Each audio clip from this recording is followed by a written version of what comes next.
Okay.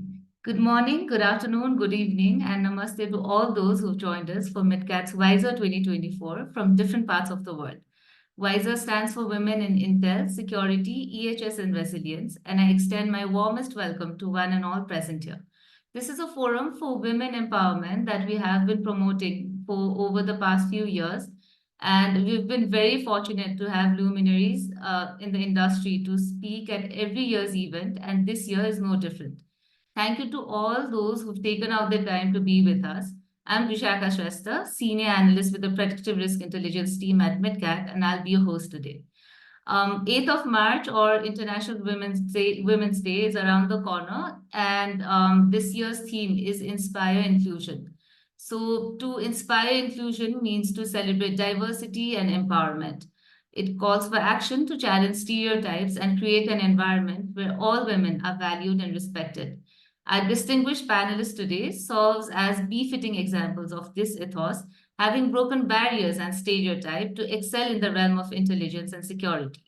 At MidCat, we feel deeply privileged and honored to carry forward the spirit of this day through an engaging series of conversations planned ahead. Few housekeeping announcements before we begin. So for those who have to leave the session in the middle or are not able to attend till the end of the discussion, you can always see the discussions on our YouTube channel at your own convenience. Also, if you have any questions, I request you to please put them in the Q&A box instead of the chat box. So before I begin, I'll quickly walk you through the agenda for the day. We'll begin the session with the first panel discussion on women in Intel, which will be moderated by Ms. Shreya Talwar.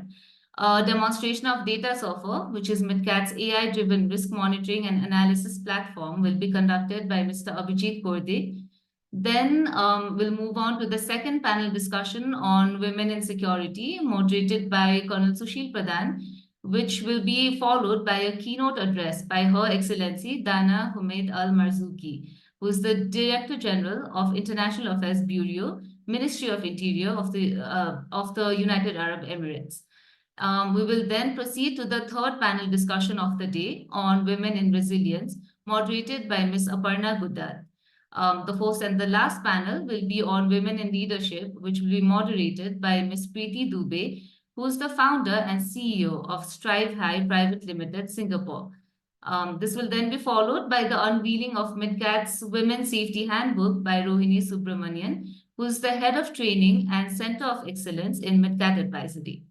So without further ado, now we begin with our first panel discussion on women in Intel. Ms. Shreya Talwar, the moderator for this panel, is a senior intelligence analyst at MidCat Advisory Services and part of the India and Asia Pacific team. She has worked on issues related to public policy in India, global security, international relations, and South Asian regional security and politics. She has previously been with the Ananta Aspen Center as team lead and program officer of the public policy vertical. Prior to that, she was with the Indian Air Force's think tank, Center for Air Power Studies in New Delhi, and conducted research on terrorism groups in Pakistan and Afghanistan. And with that, I hand over to you, Shreya, to take the discussions forward. Thanks, Vishaka. I just request all my panelists to switch on their cameras so we can get started. Thank you. Good morning, ladies and gentlemen, and a very warm welcome to all, especially those joining us across different time zones. We truly appreciate your support for our initiatives. Our first panel discussion of the day is on a topic that's not only timely, but also profoundly significant: women in Intel. Today, we gather to delve into an exploration of the critical role that women play in this field and examining their contributions, challenges, and the path forward towards greater inclusivity and diversity in this vital sphere. Risk intelligence, as we know, is the bedrock upon which informed decisions are being made in the face of uncertainty. It includes the ability to identify, assess, and mitigate risk across various domains, whether it's cybersecurity, geopolitics, financial markets, or beyond. In an increasingly complex and interconnected world, the importance of robust risk intelligence cannot be overstated. Risk intelligence is not merely about predicting future uncertainties. It is about understanding the complex interplay of factors that shape risk landscapes and having the acumen to navigate them effectively. In this endeavor, diverse perspectives are not just a moral requirement, but a strategic necessity and effectively essential. The unique perspectives, experiences, and insights that women bring to the table are indispensable in fostering a complete and comprehensive understanding of risk and dividing effective strategies to navigate them. Today, we are honored to be joined by a panel of distinguished experts who will share their insights, experiences, and vision for advancing the field of risk intelligence along with the role of women. It is my deep privilege to introduce our brilliant speakers of the day to you. First, we have with us Ms. Shraddha Bhandari. She is an alumnus of LSR and LSC with distinction, founder of Dubai-based Confluence Consultants, and international expert in geostrategic intelligence, operational and socio-political risks. She was earlier APAC head of geopolitical and security intelligence at Barclays and has also worked across startups, government, and world-class universities. Additionally, Shraddha has been a guest speaker at Harvard, OSAC, and contributor to reputed journals in global affairs. Welcome, Shraddha. Thank you so much. Ms. Ankita Mukherjee is currently working as a senior associate of the Threat Intelligence Center at TIAA Global Capabilities. Her work is primarily focused on threat monitoring, risk analysis, intelligence assessment, and ensuring duty of care. At TIAA, she has played a pivotal role in establishing and expanding the company's intelligence security team. Before joining TIAA, Ankita worked as a security specialist at International SOS, and it was here that her journey in the realm of intelligence and security began. Welcome, Ankita. Thank you, Shreya. Thanks for having me. Then we have with us Ms. Shilpa Rao, who is an Intel analyst with over a decade of experience. She has worked with think tanks, financial institutions, and tech companies on public policy and Intel.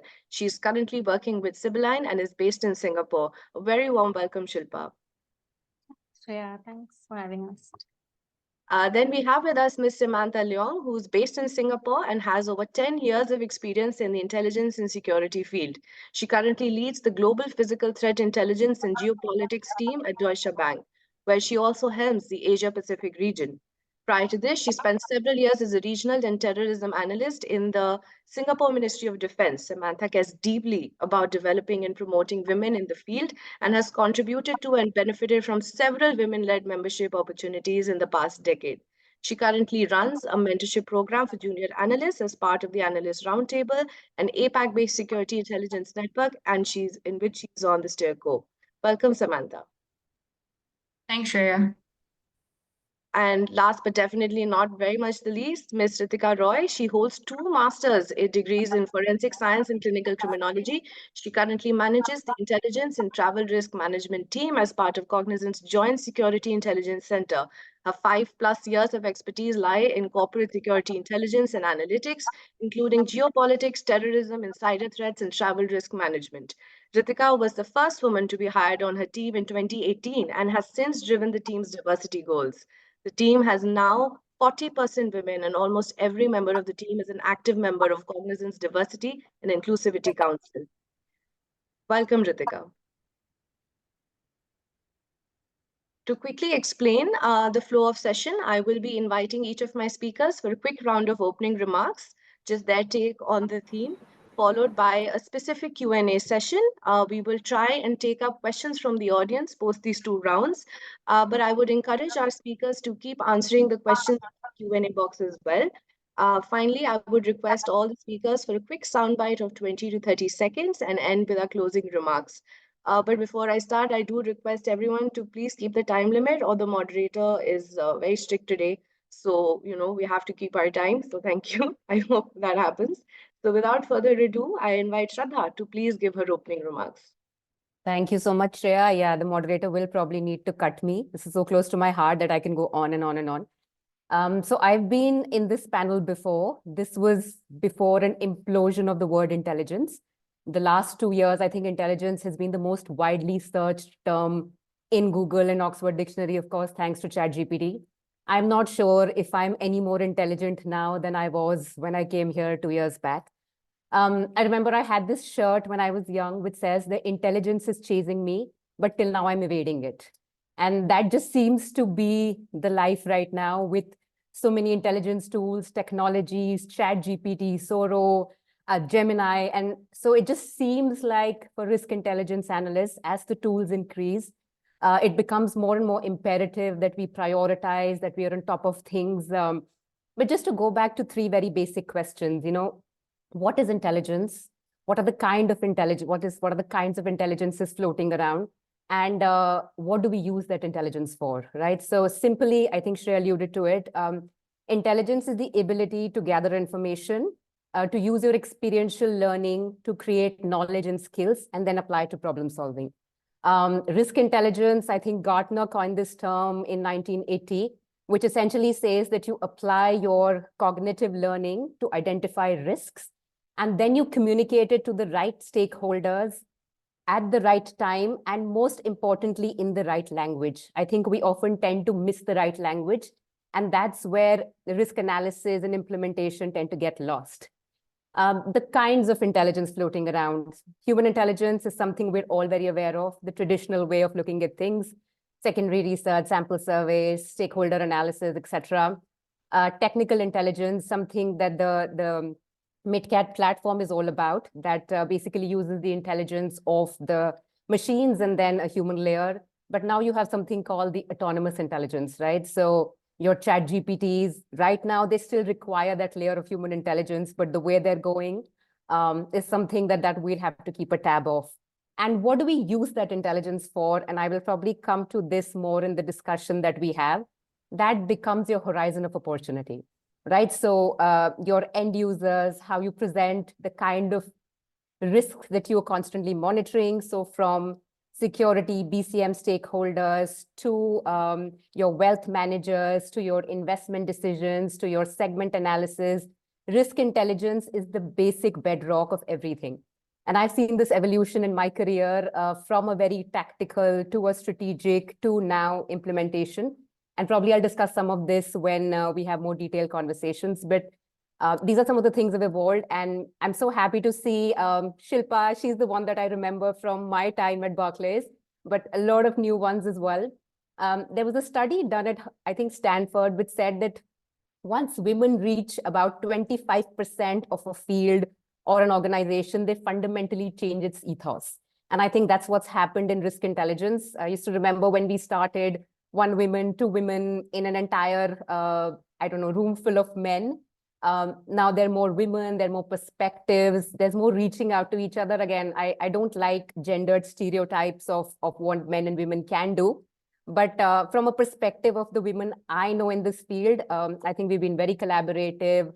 As we say in Dubai, that we don't compete, we cross-sell, right? We combine skills and then we try to put it to actual decision-making. And there's a big enough market of decisions that need to be taken. So very excited. I think MidCat has done a great job in promoting all of us and putting across our stories. So thank you for having me here. And I'm going to stop at that. Thanks, Shraddha. I think that was a great start to the session. And I'm sure the panelists, I can see everyone smiling and getting ready to go for their portion. So I would now request Ritika to please give her opening remarks. Thank you so much, Shreya. Thanks, MidCat, for having me here. This is my first WISER. And I think I've seen some snippets from last year. It was a fantastic year, and I'm really excited to be here today. Fantastic opening, I must say, agree with that. So today, I think what I would like to touch upon in this discussion is in how organizations are using inclusivity, and how inclusive are they being, right? But with a focus on the intelligence forum, because you can talk about inclusivity across multiple sectors, multiple fields, and I would just be sort of repeating myself and what you've already heard out there. But my focus is going to be on what inclusivity is for us as intelligence analysts and how our organizations getting to that. And I think a good example of that is the fact that we have this panel here today, right? And we had one last year. So, and I know at least 3 other women who would be perfect fit for this panel next year. So there is a lot of inclusivity happening within the intelligence forum, and I'm really excited that we are growing. The second thing that I would like to be talking about today is the challenges as a woman professional. Again, I think all of us are very familiar with the challenges we faced, right? So my focus would be as an Intel sector, what are the very niche challenges that we face within the Intel sector, right? And some of the points that we can take back from a discussion today and tips we can take back on how to overcome these very niche challenges that not necessarily every other woman or would be facing, or I mean, it could be in addition to the other challenges that other women are facing out there. Thanks, Shreya. Thanks, Ritika. I think you're highlighting a very important point, and I think everyone's really looking forward to that particular aspect of the conversation. So, Ankita, can we have your opening remarks, please? Thanks, Shreya. Hi, everyone. It's an honor to be here addressing you today. And I've always been on the other side of these webinars, as audience, but it just is so exciting to be one of the panelists. The theme today, inclusivity as well as women in Intel leadership, is nothing. It's not new to us at all. Like, we are constantly navigating this world where men rule. But it remains so critical, right, to our collective progress, and especially in India, such a diverse and dynamic country. The journey of integrating women into leadership roles, especially within the intelligence sector, reflects a broader narrative of resilience, innovation, and transformation. This is something I'll be, focusing on through the talk. So, in a time where information is both a tool and a weapon, the need of comprehensive intelligence strategies is undeniable. And women, with their unique perspectives and multifaceted experience, play an indispensable role in enriching these strategies. Yet, despite our advancements, the path to leadership for women in corporate intelligence remains fraught with challenges. We have all faced it. I have too. Everyone here definitely will vouch for it, from systemic barriers to nuanced, unconscious biases. So I was reading this study by World Economic Forum. They used LinkedIn data, for this study, and it revealed that the share of women in senior leadership positions stood at 32.2% in 2023, which is nearly about 10% less than what women's overall 2023 workforce looks like, which is at 41.9% at the moment. And this is exactly why discourses like this one is so very important. It's crucial to be able to open a channel like this where we all can come together, exchange ideas, be each other's sounding board, and hold space. Women in leadership in the risk intelligence sector is not about equity. It's about effectiveness. Women leaders bring diverse perspectives, enhanced collaboration, and innovative problem-solving approaches that are so critical in navigating the intricate challenges that we see in geopolitical and cyber landscapes. Therefore, the nurturing of women's leadership in the risk intelligence sector is not a matter of fairness, but a strategic imperative for building more capable, dynamic, and inclusive intelligence communities. Thanks, Shreya. Thanks, Ankita. I think I couldn't agree more, and I can see everyone's heads going slightly nodding, because what you said, that everybody, especially women, do face these challenges at some point. And we would love to hear more about it from you in the later part of the discussion. But before that, Samantha, would you like to please give your opening remarks? Thanks, Shreya. So firstly, it's an honor to be here again. I was on this panel previously as well. That was, I think, 2 or 3 years ago. And since then, so many things have changed, not just for myself, but also in terms of the intelligence industry. And I think now more than ever, I do see that young women are increasingly well placed to take leading roles in intelligence. So since the last time I spoke, one big change for me is that I have been in a position of a hiring manager several times, and I've seen hundreds maybe of CVs at this point in time. And I can tell you that the CVs of our young ladies graduating from college, even in the midst of a early career job change, they are very well placed to assume roles in intelligence. In my previous workplace, which is the Defense Ministry, I think they had something right going on there because we saw 50 to 60% of the workforce who are female. So there were more women analysts than male analysts, and that's actually very, very interesting. And in my current team now, in the APAC team in Deutsche Bank, 80% of us are female in the APAC team. And I can tell you that the young ladies that I've hired, you may know some of them, they're doing very, very good work. So we do see that companies are making pushes to improve diversity, and this has been quite apparent in the last couple of years, and rightly so. I think all the panelists have already spoken about the positive impacts that women bring. Sometimes it's not just the tangible impacts, but also the intangible impacts, things like compassion, things about asking after your colleagues, creating that sense of inclusion, of well-being in the team. These things you can't really quantify, you can't really qualify also, but this is what women do bring to the team to enhance its productivity. So personally, I do believe in equipping women to take advantage of these opportunities that we're seeing before us. And that's why Shreya had also talked about mentorship opportunities that I had partook in and also benefit from. And it's something that I would love to talk about a little bit more later on as well, because women uplifting women, this is something I said previously when I last spoke, but this is something that we have to continue to do. And it's forums like these that really help this message go across and which really help us, pat each other on the back, teach each other things to do, give each other tips and cheer each other on. So I think it's a really good initiative, and I'm really glad to be here. Thanks, Samantha. And I'm definitely, I think we're all looking forward to hear more about how women can actually go ahead and take advantage of opportunities. I think a lot of times we do talk about the imposter syndrome and how women just hold back and don't apply till they see the checkbox every single point in the description for the job. But definitely we would, and since you have so much experience with it, we would definitely like to hear more about it. And now finally, do we have Shilpa? Shilpa, could you please give us your opening remarks? Thanks. Thanks, Shreya. It's so nice to be on this panel with a lot of familiar faces as well.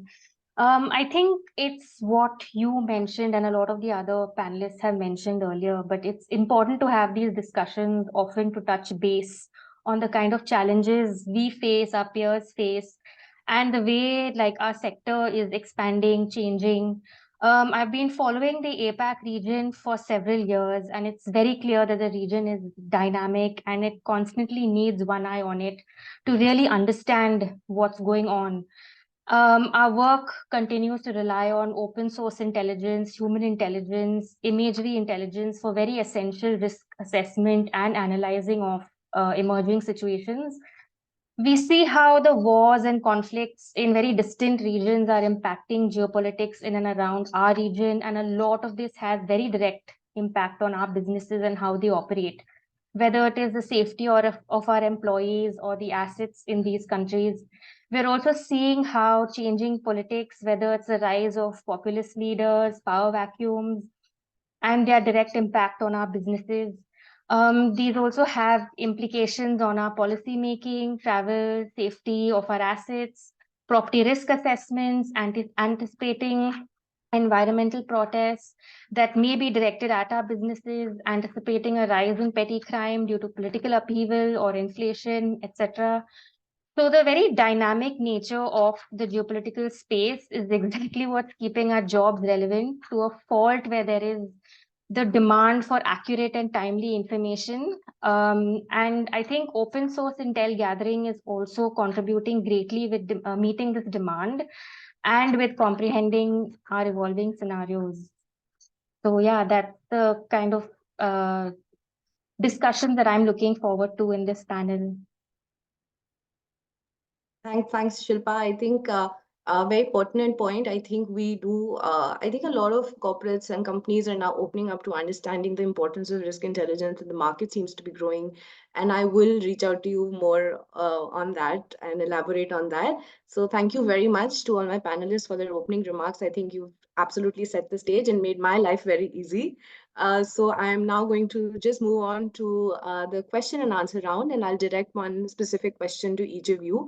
So I think we can begin with Shraddha. Shraddha, a lot of people starting out in intelligence, often struggle with understanding what is the scope of growth in the field, or what are the areas that they could venture out into. So security is a vast space which includes several verticals.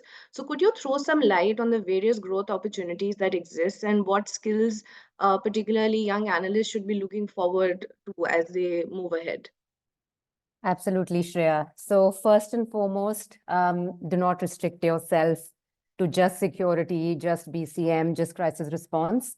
The kind of risks that all of us are looking at today, conflicts, wars, political unrest, cyber, fraud, they're really at the heart of the global economy, right? So there was a World Economic Forum report again, which said that the three major risks for the world are the three Cs: COVID, conflict, and climate change. Really up our alley. All of us are experts at these things. So if I just have to build it on my career trajectory, on how sort of I've looked at expanding horizons, and I think this really is the right time. So I would classify it into three opportunity baskets, right? So we also have to move from a risk to an opportunity framework. So yes, risks somewhere create opportunities somewhere else. So there are three heads that I will say here. The first, essentially based on the end users that you're interacting with. The first is essentially your tactical domain, where very importantly, the kind of work we do helps protect assets, helps travel, helps in crisis response. So this is your entire gambit of security, BCM, geopolitical risk. The second one that for me came in a particular order, but it doesn't have to be, is strategic advisory. Reaching out to business teams. Everyone now has a geopolitical security risk component to how they take investment decisions. A lot of you are at banks, so reach out to your wealth teams, reach out to your commodities traders, reach out to your investment bankers team. I can tell you they will be very interested. If it's been a while since I left Barclays, but when I was there, they didn't even know teams like this existed. So you will have to make that push. And the third one, I think, when we've vineyard, particularly in the Middle East region, is because they're a very business-focused region, is into actual implementation, right? So the investors want to know a segment deep dive. Tomorrow, for example, AI is such a big thing in this part of the region. Will the US, for example, just very hypothetically sanction Saudi Arabia for investing in Chinese companies? Those are the questions that are being asked again and again. And on this rests the investor strategy. So we're working with startups, we're working with investors to actually do the entire analysis of which is a fundable startup, where it's going to go based not only on their product and their internal dynamics, but what is happening in the world. And that's been super exciting in this part of the world. So those are the opportunities. There are a number of them. I think we've all become like doctors of geopolitical risk. Wherever I go, in any gatherings and any parties, I'm asked like, what's going to happen between Israel and Palestine? I'm like, really? Regarding the skills, and I think this is very important, most of our end users require a business analysis, right? So saying that this is going to happen is one thing, quantifying it for them in terms of what are their losses, what is their supply chain impact, what do they need to do? So a little bit of economic analysis, and this is something that I skirted around for a really long time because I and numbers don't get along very well. But for young analysts, it's a must. Understand your economic models. You don't have to get into very complicated statistical theories, but simple ways by which you can present your analysis and which makes sense. The second skill absolutely is you have to get on top of the leapfrog technology, right? So there's a new term, OSAINT, open source, artificial intelligence. That's going to be very vital. This is a field that I'm also only getting into now. Our major pain point generally is that it's such a black swan world that none of us can keep an eye on everything that's happening in the world. So what happens in APAC doesn't stay in APAC. So what these models can do, whether it's ChatGPT or a number of ones, there's now, in the last like 5 years, last 5 months, I've come across ChatGPT for enterprises, ChatGPT for lawyers, ChatGPT for risk analysis, ChatGPT for fraud.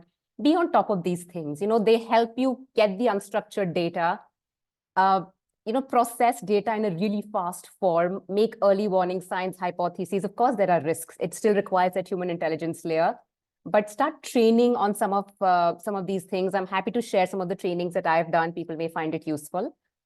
And the third thing that I say to everyone is avoid the information overload. This is a more personal, I think, skill that people need to acquire.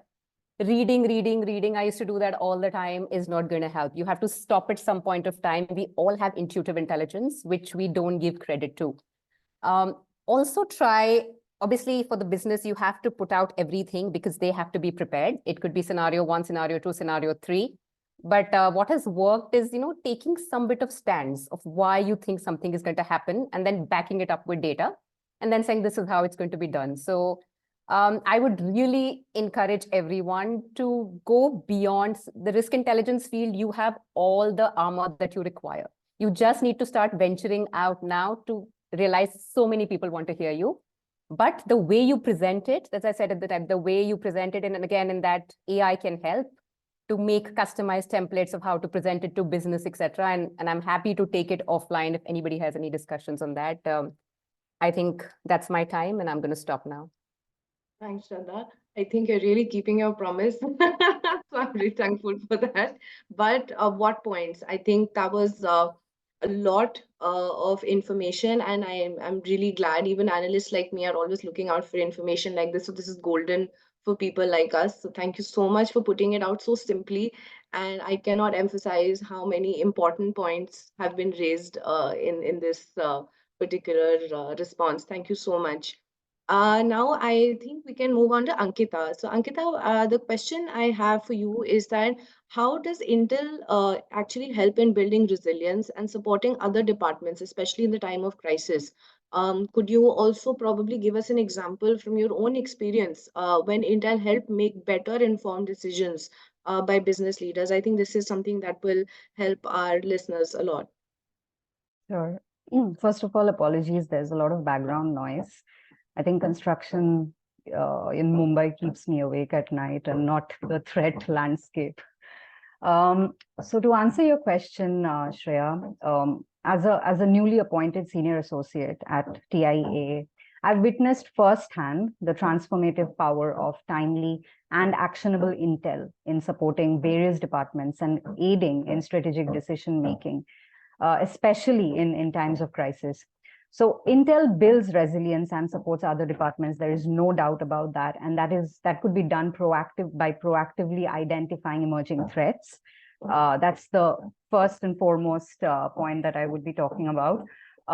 So a threat intel team's core function is to stay ahead of potential threats, right? Identifying them beforehand, before they can impact the organization. This proactive stance enables us to alert relevant departments, ensuring that preventive measures are in place, thus significantly reducing potential damage. And this can be done using various OSINT tools. We have so many of them now. Shraddha was talking about ChatGPT. There are so many tools integrating ChatGPT these days, right? And also, other than the whole internet world, I think we can have strong connections with vendor partners, ensuring on-ground intel support, and basically making OSINT our lifestyle. So, like we have to sleep with that in mind. We have to wake up to it. We have to breathe the lifestyle in, right? So another way would be also once you garner the emerging threats, the other way to do it would be customizing intelligence, because every department would not be requiring the same sort of solution for themselves, right? We tailor our intelligence to specific needs of each department, ensuring that the information they receive is directly applicable to their operations. For instance, travel management and vendor management teams will receive information like information on a roadblock or a protest, a disruptive protest that could easily shut down travel as well as operations. The next point would be strategic decision making. Intel, reigns supreme when it comes to making strategic decision making. That's the first level we start from. So in times of crises, the executive team mostly relies on intelligence to make informed decisions. By offering a clear picture of the threat landscape, Intel enables them to weigh the risks in and benefits of various courses of actions as well, leading to decisions that protect the organization while minimizing disruption. I could think of an example that happened at TIA very recently on 7th of October. Not a good day in human history. So we had two travelers actually, and nobody knew anything about this because this was more like a gray swan event, right? We all knew this is inevitable, but nobody could give us a timeline when this is going to happen. So we had two travelers, and both of them were international travelers. I think they were traveling from either USA or UK to Israel. And the moment we got to know about this situation, the Israel-Hamas, the conflict initially, now the war, yeah, we just made our team members aware of the information, and then the concerned department. And right after that, the line of communication was solid, and the information was passed down to the person concerned, and we were able to avert any kind of crisis situation, right? And the last, the final point would be Intel enhances situational awareness. Intel team, plays a critical role in ensuring that all departments are aware of the current threat environment.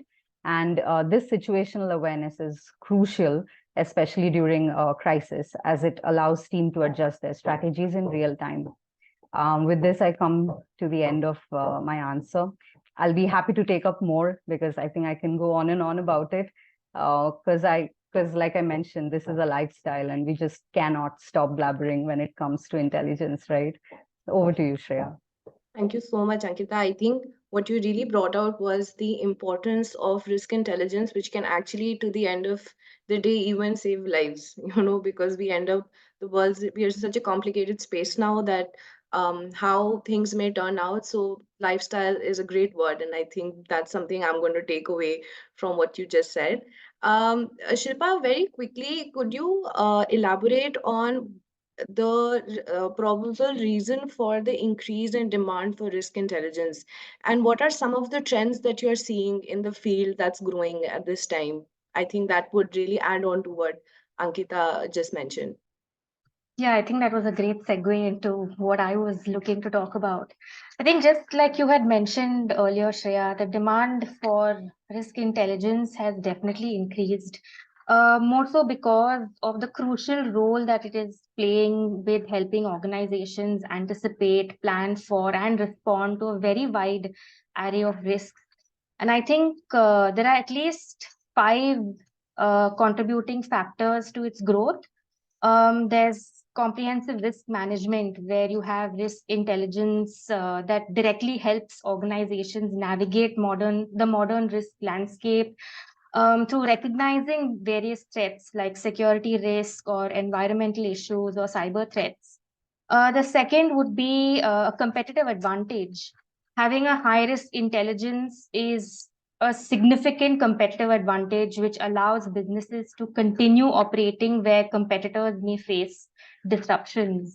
We also have risk assessment and response, which is components like risk awareness, understanding, evaluation, projection, assessment, and response that is essential to enhancing risk intelligence and ensuring organizations are always prepared for all possible risks. There's also, of course, our job is very proactive. We anticipate potential risks. Taking preventive actions before they materialize is a very key aspect of risk intelligence, and that helps our businesses to minimize losses and maintain resilience. There's also, of course, continuous monitoring, like Ankita mentioned, it's a lifestyle. And like we mentioned before, you have to stay up to date on emerging risks and trends through media monitoring and analysis, which is so crucial for very effective risk intelligence. So I think in conclusion, the increasing demand for risk intel is driven by its very important role in helping businesses to proactively identify, assess, and manage risk for business continuity and resilience. I also think that given the nature of our jobs, there is also an increasing demand for female analysts, because of the kind of different perspective that we bring to the job of intelligence and the compassion that is that we see. With trends, I think there's definitely, given the dynamic nature of geopolitics, where you have a war in Russia, Ukraine, and it impacts the supply chain or food supply in APAC, or yeah, like you've had a trade issue between the US and China, and it's affected supply chain all across the world, globe. So those things are definitely where risk intel again proves to be very useful, very timely, very necessary for a lot of businesses.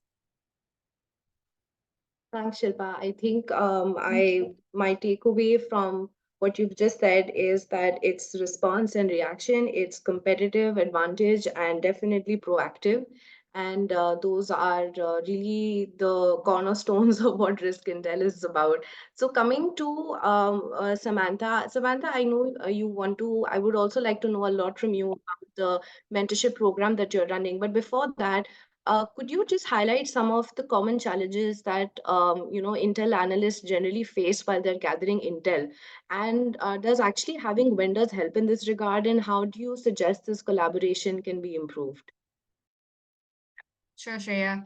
So, in terms of the challenges that we face in gathering intelligence, I think first and foremost, one major issue we find is that there's just too much information everywhere. So, the excess of information, many people have raised this.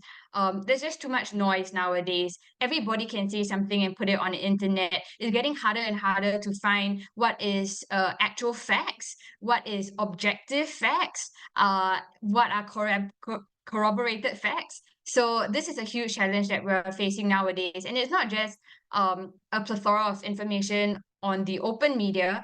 Also, in terms of our vendors, we do see an excess of vendor information as well. Everyone is reporting on something. You almost get the feeling also that some vendors are echoing other vendors. And what exactly is new information? What exactly is new insight? So access is number one. Related to that is too little time. So you have too much information and too little time to go through everything. And it's not just about having the time to read every single article. We don't want to do that, although we could easily spend our whole day reading and reading and reading. This is what Shraddha also highlighted. But besides that, we also have to manage several competing demands. So now, as companies in general find that intelligence is more important, risk intelligence is more useful, they're asking more things of us as well. They're not just asking for, what's happening with regards to this particular protest. They're asking, what about the bigger threat landscape? What do we know about China and Taiwan? What about all these macro developments that are not affecting me today, but may affect me tomorrow or next year? I also want to know. So there's too many requests and too little time to go around. So these are the top two things I would say. And then the third thing related to both of them is not everyone has the ability to transform information into intelligence. That is a big issue here, because you can have all the time in the world and you have all the information in the world, but so what? Can you translate that into something usable, something meaningful for your stakeholders? That actually takes a little bit of skill. So also something that Shraddha mentioned earlier, information and intelligence, that's a difference here. Information refers to raw data and facts. Intelligence is how you apply your analysis, apply insights, how you synthesize knowledge, how you bring that all to the table so that your stakeholders find that piece of reporting useful, actionable. That's why you open your email rather than open the 10 different news feeds that they have. So I think these three things are some common challenges that we face. So the second part, Shreya, you mentioned, how can vendors help? So obviously vendors can help in terms of bringing you information. Number one, they do a first cut analysis. They bring to you what they think is important, what is corroborated, what is fact checked. That's great. I think we're all familiar with that aspect of vendors, but something that I have personally benefited a lot from, and something that my team currently benefits a lot from, is embedded analysts from vendors. So these embedded analysts are very, very useful. MidCat has been very helpful to us. And the benefit of that is that MidCat analysts or most embedded analysts have some kind of training. So that helps with the aspect of transforming information into intelligence. It saves a lot of time. You have with you a live analyst who can think, who can synthesize, who can do a first cut of reporting. That's very helpful.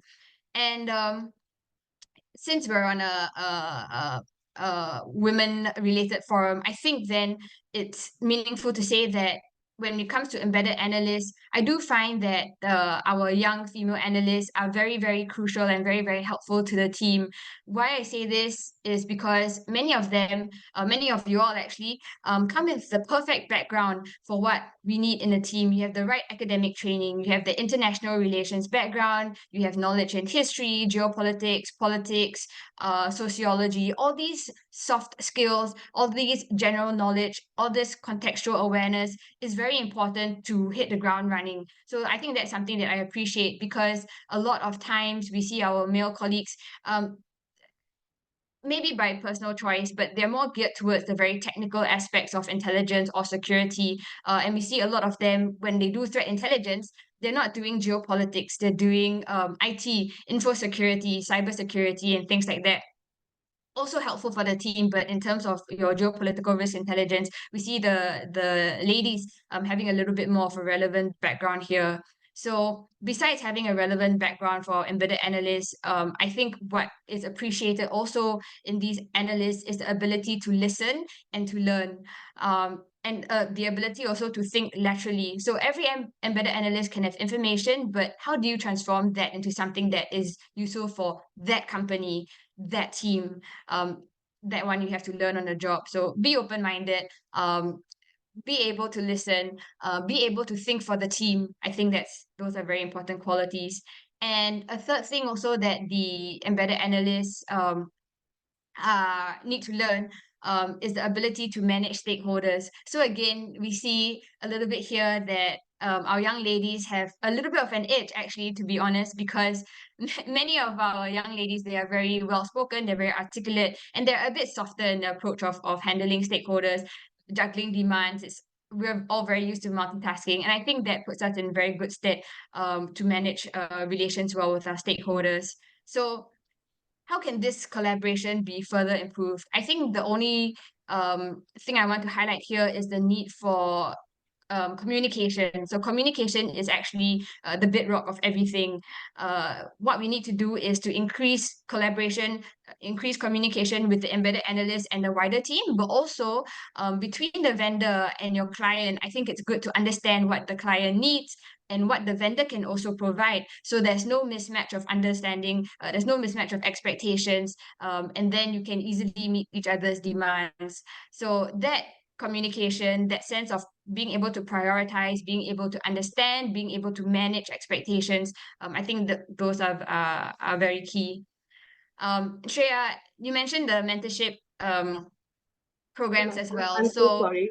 I think this is something, Samantha, I yeah, think we'll get back to that if that's okay, because we're sure. running out of time. And I think what the major takeaways are definitely communication and collaboration. And I'm quickly, if you don't mind, going to run off to Ritika. And my question to Ritika here would be that it would be very, very interesting if you could quickly shed light in your experience how organizations are viewing inclusivity in the field and promoting talent within the company, because you mentioned you're part of the inclusivity panel. What are the challenges, according to you, that women professionals are facing, and what would be your advice to overcome them? And I'm sorry we're running out of time. This conversation has been so interesting. There is just no end. So quickly over to you, Ritika. Thanks. Okay, thank you. It's really difficult to keep this short, but I'll try my best. So, like I began, I think this the forum, Intel Analyst Forum, is growing, and it is very woman strong, as you can see from the panel today.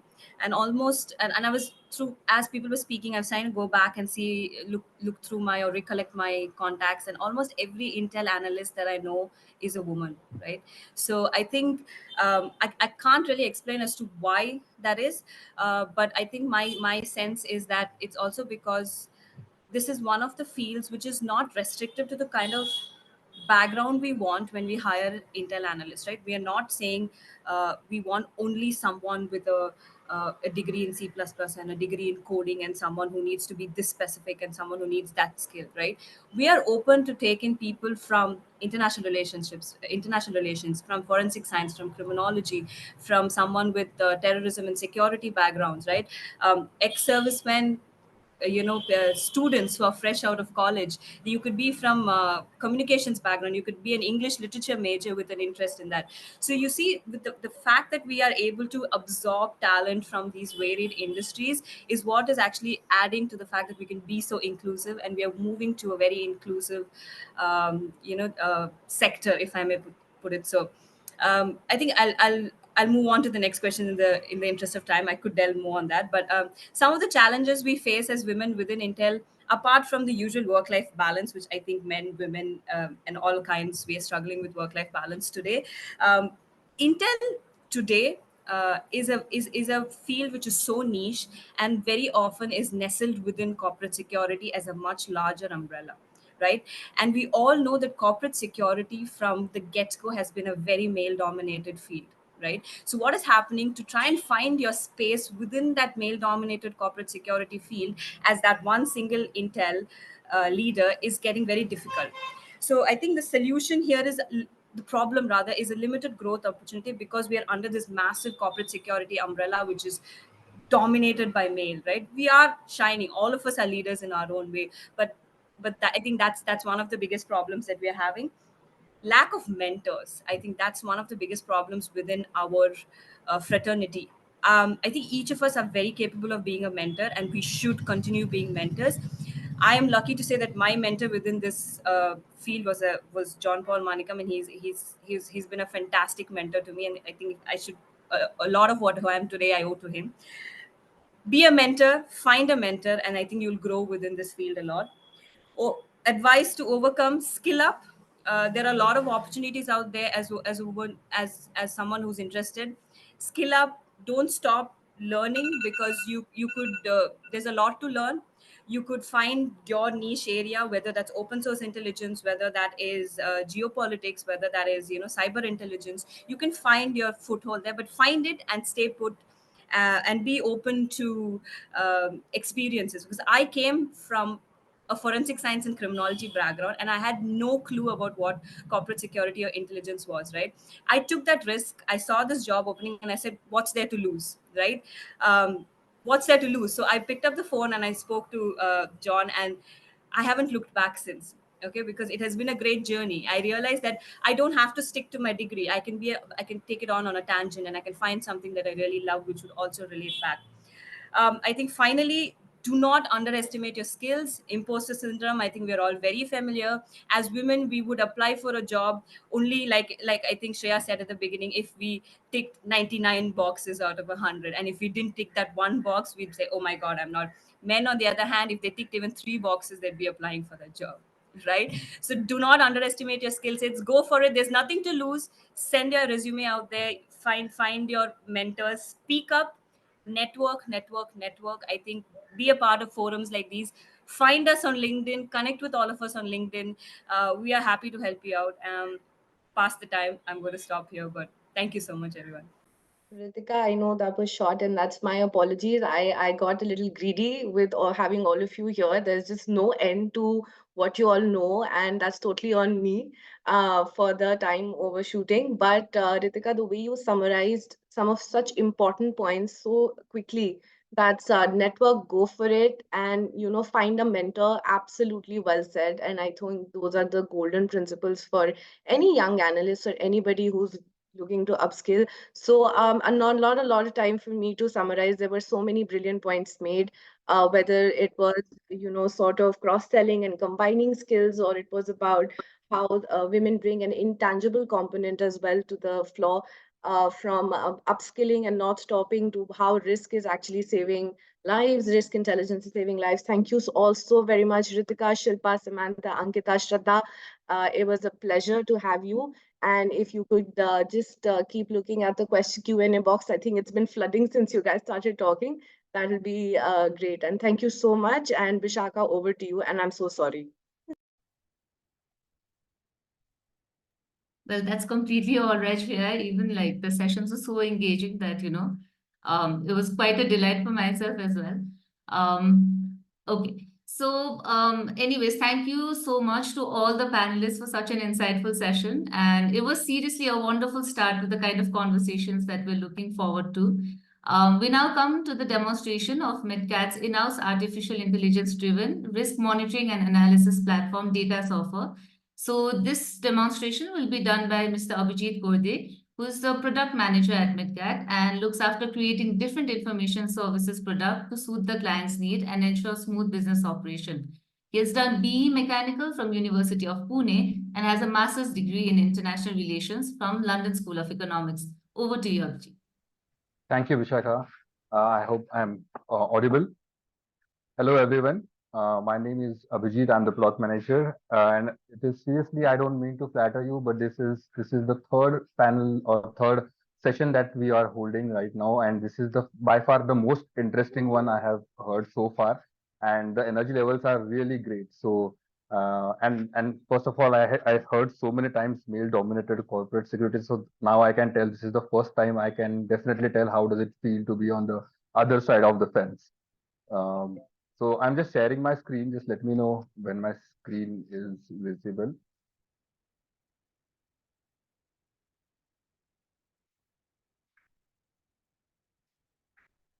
Is it visible? Yes, yes, Abhijit. Yeah.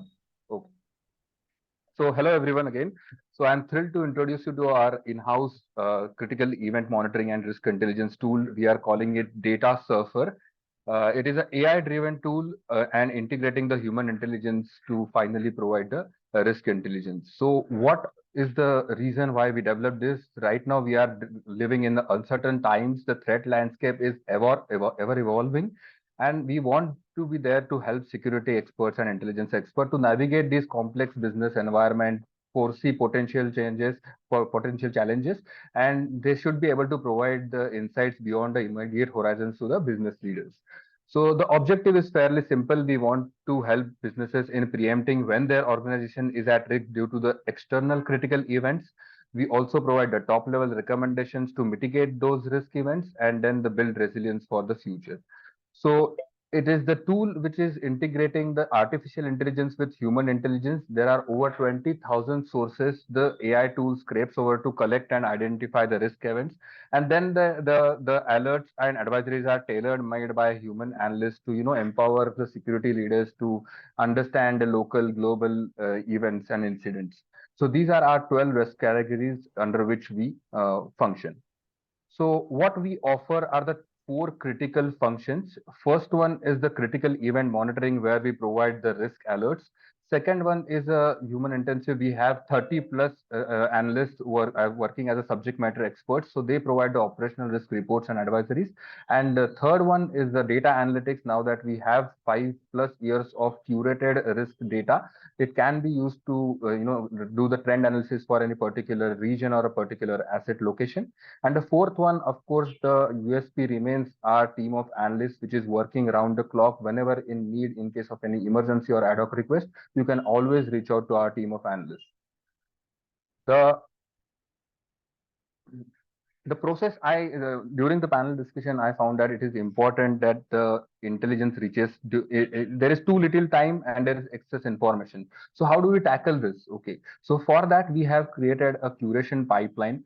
We rely on open source data, and for the quick gathering, the AI tool is scraping through multiple sources and identifying and collecting the risk events to make it 100% curated so that no noise is passed on. So we have implemented a first layer of analysts. They take out the actionable insight and they gives a heads up within 2 to 5 minutes of first report in open source media. So this is where we are saving on time and we give the heads up, but this is a without analysis. So it is the informative alerts. We just discussed about the information and intelligence. So this is the informative alerts given in a near real time. Then from this informative alerts, the ones which are highly critical or important, they are picked up by the second layer of analysts. Those are the subject matter experts, and then they contextualize it, assess the business impact, so provide the detailed analysis, and they convert this information into intelligence. So we call it an intelligence alert. So this is the pipeline we follow to make sure that we are near real time, and then the important events are followed up with the detailed analysis. So these are the quick benefits. You get reliable risk intelligence, near real-time alert, clutter-free intelligence. Due to the integration of AI, we have no limitation on integrating any particular language. So we can go global as well as local at the same time. Presentation of the card that I will show you in the tool, which is very much simple, which is likely to make your decision making simple.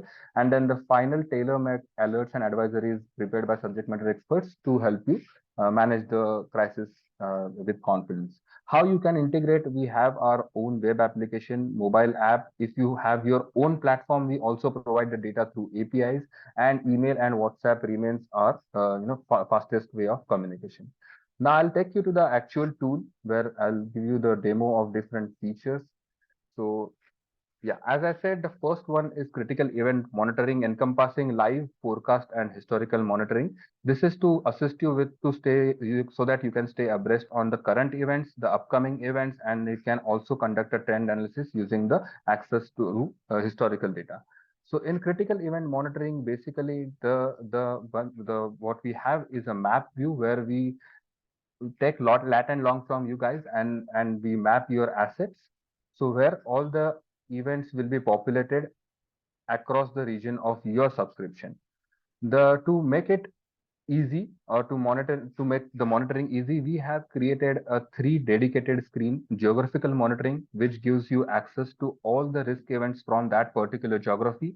Second one, to make it more easy, we have the dedicated proximity monitoring screen. This will populate only those events which are happening closer to your office locations.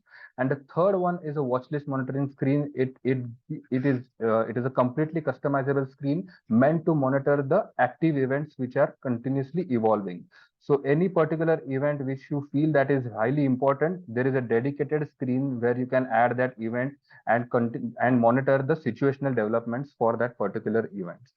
So as I said before, we have 2 types of alert, informative and intelligence alert, and they are being populated in the form of three. They are differentiated as a 3 impact levels: crucial, warning, and notification. Crucial being the highest impact, and notification being the no direct impact on business. So on the right hand side, you can also see the list of alerts, and the alert card is made in such a way to give you the top level information. So for example, here you can see where the event is taking place, what is the date and timestamp, what is the event. You can go to the actual source to see the event, under which category it is falling, and whether what is the probable impact on the asset. And if any of your asset is in the vicinity, it will show up as number of assets impacted. So after going through this top level information, if you feel that this is an important event for you and you want to get it converted into intelligence alert, all you have to do is click on the call to action button, request for analysis. Once you click on this, the intimation will be sent to our team of analysts, and they will convert this into intelligence alert with detailed analysis. So here I'll give you the example of intelligence alert. As you can see, the call to action button changes to view analysis. The alert card is made in such a way that apart from top level information, you will also receive a detailed analysis in the manner of description, impact, sometimes top level recommendations. We will also enlist all the sources made to create this alert. It will show up on the map where the exact impact location is going to be, and then it will also highlight any of the affected entities if the impact radius is given. It also gives you the option to edit the impact radius. For example, if there is a protest going on, and right now if there are no affected entities, but it is going on in Delhi or someplace, and you can change the radius and see if this impact radius changes from 20 to 30, these are my offices which are likely to get impacted. So this is how the whole alert card has been created. You can download it and circulate within your team. Now, if you have any question after reading or going through this analysis, you can directly reach out to our team of analysts, put down your question, and they will revert back with the answers. And if you feel that this is an active event or this is going to drag on and you want to monitor this event continuously, you can directly add this event from here to the watch list screen so that you can start monitoring that particular event in the watch list screen. So this was about the map view where we saw that we are providing you the data, and using the filters and using the screens, you can siphon through the data to get the intelligence that will help you in informed decision making. Second thing which which I heard or which I noted down is there is a too little time and there is too much information. So that is the problem which we wanted to solve. So for that, we also created another option, which is a list view, where you don't have to monitor the entire region. Here you can automatically go and create your own filter. So here we are giving you an option to make your own filter. And once you create your own filter, the data population will be as per only those filters. So for example, here I am interested in Indonesia and Bangladesh.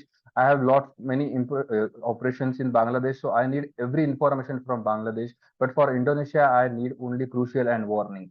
So that you can create the customized filter and the data will be restricted to as per what you have created. It can also get transformed to a personalized subscription. So for example, if someone is in charge of maybe UAE and they want to be only, they want only top level information from India or Singapore. Okay. So like that, you can create your customized subscription and you will get email alerts and WhatsApp according to your personalized subscription to avoid the data overload. So that is the reason behind the list. We also give the Abhijit, I'm so sorry. I just want to cut you out here. In yeah. the interest of time, I just want to request you to just keep it as short and as Yes, crisp as sure. possible. Yeah, so sorry. Yeah. Absolutely. Yeah, no worries. So upcoming events give you the access to all the planned events for the next 90 days. The remaining functions are the advisories and special reports, where our team of analysts are creating the reports, where you can have a one-stop option to access all those reports downloadable in the PDF format. And if you want to get it ad hoc report or in any personalized request, you can always reach out to the query section and put down, okay, I want a particular report on this or any travel advisory. You can track your request, and the assigned SPOC will reach out to you to give you with the to provide you with the your request. And final one or final function that data surfer does is, as I said, we have the curated data. So if you want to see if any region, how it is impacted. So for example, I have taken the example of Indonesia. For past 6 months, you will see that these are the top locations which reported the maximum events. The top risk for Indonesia is natural hazards, environment, followed up by with the critical infrastructure and political. Then the earthquake and the weather forecast events are the highest reported. You can always have access to all those that data. You can download it into the Excel format to carry out the trend analysis and the comprehensive risk assessment. So I'll just wrap it up. So all these functions of data surfer are meant to finally protect lives, or to protect the finance, or to reduce the financial and temporal losses. So I hope you enjoy our tool. I would request all of you to book a demo for data surfer. The link has been given in the chat box. So that's all from my end. Over to you, Vishaka. I hope Thank you, I did not Abhijit. Thank you so take a much. lot of time. Thank you. No, thank you so much. Okay, so I mean, like the demonstration was amazing, and thank you for sticking on to the time. So as you guys like just saw, Data Software is an extremely handy platform for professionals like us working in the risk arena. Now moving forward, we will proceed to the second panel discussion of the day, which will be on women in security. This panel will be moderated by Colonel Sushil Pradhan, Executive Director and Chief Operating Officer at MidCat Advisory. Colonel Pradhan does not need any introduction, but it is still an honor to do so. He's a seasoned professional with over 32 years of experience across challenging geographies like Myanmar, Iraq, Bangladesh, Sri Lanka, and even difficult regions within India. Colonel Pradhan is a renowned speaker, captivating audiences not just in India, but also across prominent global hubs like London, Dubai, New York, Singapore, Beijing, and Colombo. His expertise is showcased through publications in industry and strategic journals, alongside appearances as a security and defense expert on national television. Additionally, he is highly sought after for conducting crisis simulation exercises for corporate management teams. So holds an MBA and MSc in Defense and Strategic Studies and an MPhil in National Security Studies. His illustrious military career spans 22 years marked by gallantry in counter-terrorist operations, specialized training in commando operations, counterinsurgency, and extensive service in the Himalayan high altitudes. Notably, he served as a UN peacekeeper in Sierra Leone, West Africa, earning recognition with the prestigious UN medal. His contributions extended to training international UN peacekeeper at the United Nations Training Center of the German Army. We are delighted to have you here, sir, and I hand over to you. Thank you so much, Bishakha. Your introduction to me took a long time, and I would be more interested in introducing my eminent panelists. So we have a very secure panel of women in security, joining from various parts of the world, and especially appreciate Leticia joining at 5:30 a.m. your time. So really appreciate that, and same for you, Nigar. Thank you for joining us from different time zones. We have a 45-minute panel discussion, of which we've lost about the first few minutes, but nevertheless, we'll catch up along the way. And I'm going to quickly introduce my panelists and then go directly to the question and answers that we have planned on, rather than opening remarks. So in no specific order, I'd like to introduce all my panelists. So Kavita, are you there? Yes. So Kavita is the Global Head of Cyber Risk and Data Privacy of TCS. She's an experienced cybersecurity and data privacy leader with 20 years plus of experience. She's been working mitigating risks across ISO, NIST, SOC, CRS, GRC, and a whole lot of technologies which I don't even pretend to understand. So welcome, Kavita. I think you are going to be adding a lot of value to this panel. Then we have Nigar Gulieva, who's the lecturer at the Baku Higher Oil School. So Nigar, thank you for joining us. And we have Nigar, who's got more than 18 years of professional experience, and she's expert in the legal aspects of information security. She's handled cases related to information security and data privacy, along with a focus on forensic computing and law within the Faculty of Law and IT Law. So really diverse fields of expertise that we are seeing here on this panel. Sanjoli Bhatt is the head of corporate security for APAC and the security manager for India. She leads a multicultural team of security and intelligence professionals across the APAC region for developing security processes, creating internal security awareness, IP, and mitigation measures. And she's also responsible for investigation management and incident response, amongst other things. So thanks for joining us, Sanjoli. We have Major Shipra Mishra, CPP, who's the Regional Security Manager for South Asia at MasterCard. She has a military background of 12 years plus, and she brings 6 years of corporate experience as well. Prior to joining MasterCard, she was the state site leader for security and administration at Tata Cummins. And before that, she was managing administration and security in the Birla Group. Thanks for joining. And last but not the least, we have Rebecca. So Rebecca is the Vice Counsel and the Assistant Regional Security. So I'm sorry, the second last, not the last. She's the Assistant Regional Security Officer in the Consulate General of the United States of America in India, where she manages the security program. She joined the Department of State as a special agent for diplomatic security services. And thereafter, she's been doing criminal investigation, protected US Secretary of State, the UN Ambassador, and various other dignitaries in Washington, D.C. She was also assigned to the US Embassy in Baghdad in Iraq. And she's served in the US Embassy in Guatemala City, where she oversaw the criminal investigation for US visa and passport fraud. So thanks for joining us, Rebecca. Great to see you again on this panel. And then we have Leticia, who's joining us. Leticia is a CPP, PSP, and she's the Global Security Capability Manager at Unilever. She's also the chairwoman of the ACES UK Board Director and Executive Director of the ACES International.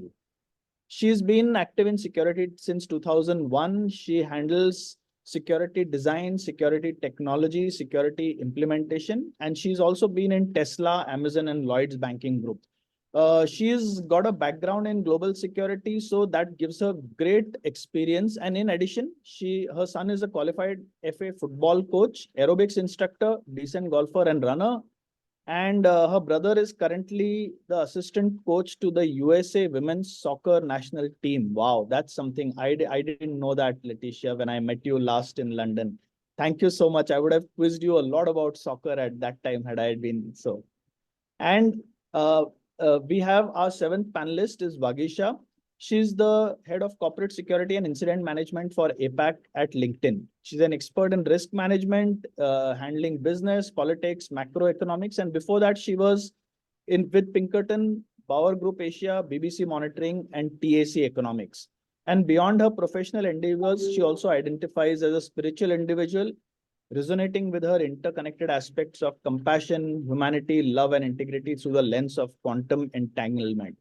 So, amazing lineup of speakers for this panel. And as I mentioned, we will jump directly into the question and answers. And I think probably I'll start with Shipra and Sanjoli first. So guys, okay, maybe Shipra first. So Shipra, we've seen that corporate security has been a very tough field for women to break into.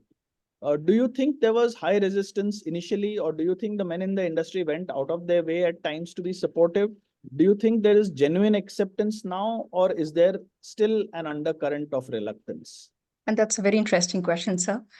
Thank you. I hope I'm audible to everyone. Absolutely.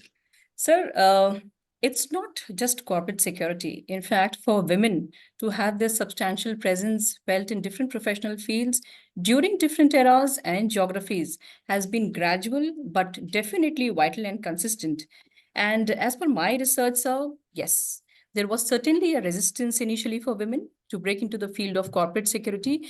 And when I was listening to the introduction of esteemed panelists, one of them is from 2001. So I'm sure she would agree to it also. So security was a domain, sir, which was marked by a traditional stereotype, and that perpetuated a notion of physical strength and a particular muscular build. And besides, there were not many opportunities. People were skeptical of how a woman would perform or whether she would behave or do just behave in an appropriate way for the position and do justice to that particular position that demands time, a certain level of preparedness, proactive approach, presence of mind, and so on and so forth. So, in every era, sir, I feel women have had to overcome odds. They had to respond to different mindsets to make a mark in any male centric world. And this stands true whether for women security professional, whether the initial batches of women on the shop floor or in a manufacturing firm, whether the first few batches of women defense officers or the first woman IPS officer. And to change an already established practice, everybody would agree that it requires a lot of energy and consistent efforts. But yes, once these women prove themselves, owing to their merits, their skill sets, their knowledge, their leadership skills, they subsequently won the trust of everyone around. And that was the hitting point. So, this is one aspect, sir. On the other side, definitely I would agree there have been men who have gone all out to support women of caliber. And I call these men visionaries because they could probably see the potential, the value which a woman adds to the immediate team, to the organization, to the industry, and per se, sir, to the nation as a whole.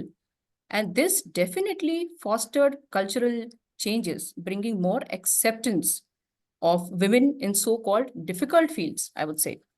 Now, coming to the next part of the question, which says, is there a genuine acceptance now? I would say yes. During the contemporary times, for sure, there is a genuine acceptance as compared to things that were a decade back. We already have women stalwarts from different, from this field per se, and the top companies have exhibited confidence in women security professionals. And so I would also say the fast growing corporate security field is offering plethora of opportunities to the aspirants. So many of the panelists are also from the cyber field, the information security field. They would know it and they have, proved themselves. But yes, to conclude, I would say, sir, there is still a lot of opportunity for a conspicuous change, as comparatively, there is a lesser ratio of women to men. And it is very, very evident whenever we attend an OSAC or an ACIS meet, sir. So there's still a way to go, if not very long. Thanks, sir. Over to you. you, Shipra, and I'm happy to hear that there is genuine acceptance. Otherwise, I stand collectively branded with the whole team of misogynist men who are resisting the entry of women into the field of security. But I'm happy to note that we are not. So You're not. thank you so much. And the same question to Sanjoli, because you also entered security from a very different background as compared to Shipra, who came from a uniform background, military background. So which was very That's right. which had easier acceptance, I'll say, in the field of security to start with. But you come from a very different background. What is your experience and your views on this? Absolutely. Thank you, first of all, Sushil and everyone. I'm glad to be a part of this conversation. It's always a favorite topic, a topic worth discussing and sharing thoughts. So, as Major Shipra just mentioned, so it's just not about security as a field. We go anywhere. There's been this inherent resistance or maybe not an open acceptance of women in certain fields, and it is pretty stronger in security. But there have been significant barriers to entry and advancement because traditionally it's security is seen as guards gates gun and a very muscular kind of an industry. So having women around has its fair share of resistance where it builds up due to your entrenched stereotypes, there are biases and the perception that's it's more suited for men. And you mentioned, I come from a very different background. Yes, I do come from a very different background, a background that was very receptive of women, and that is traditionally seen as sales, marketing, hospitality. It's a very women-centric kind of a profile. But when you step into security, not only the people within the realm of security would see, oh, is she all okay going all opposite of what she's been doing, or even for that matter your stakeholders. But then you have to set your mark. And again just reconfirming what Major Shipra said, you have to set your mark. As you set your mark based on your skill sets and based on your merits, women are going way beyond that they were expected of. Now, the societal attitudes have evolved over a time. There has been a genuine acceptance. There's been this diversity and inclusivity that's been really recognized across. And there have been genuine efforts within the organization to support and encourage women in the security field.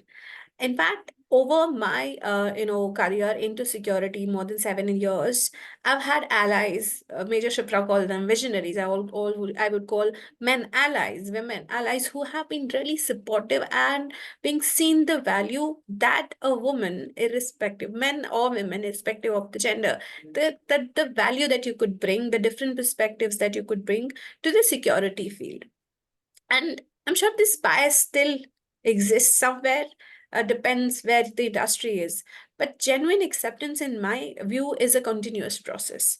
And it doesn't have to be, today, oh yeah, Women's Day, whatever, let's get everybody all together and just celebrate that. But it's about having those practices, ensuring that our policies and our strategies are equally inclusive to set that field at a same level, irrespective of where you come from.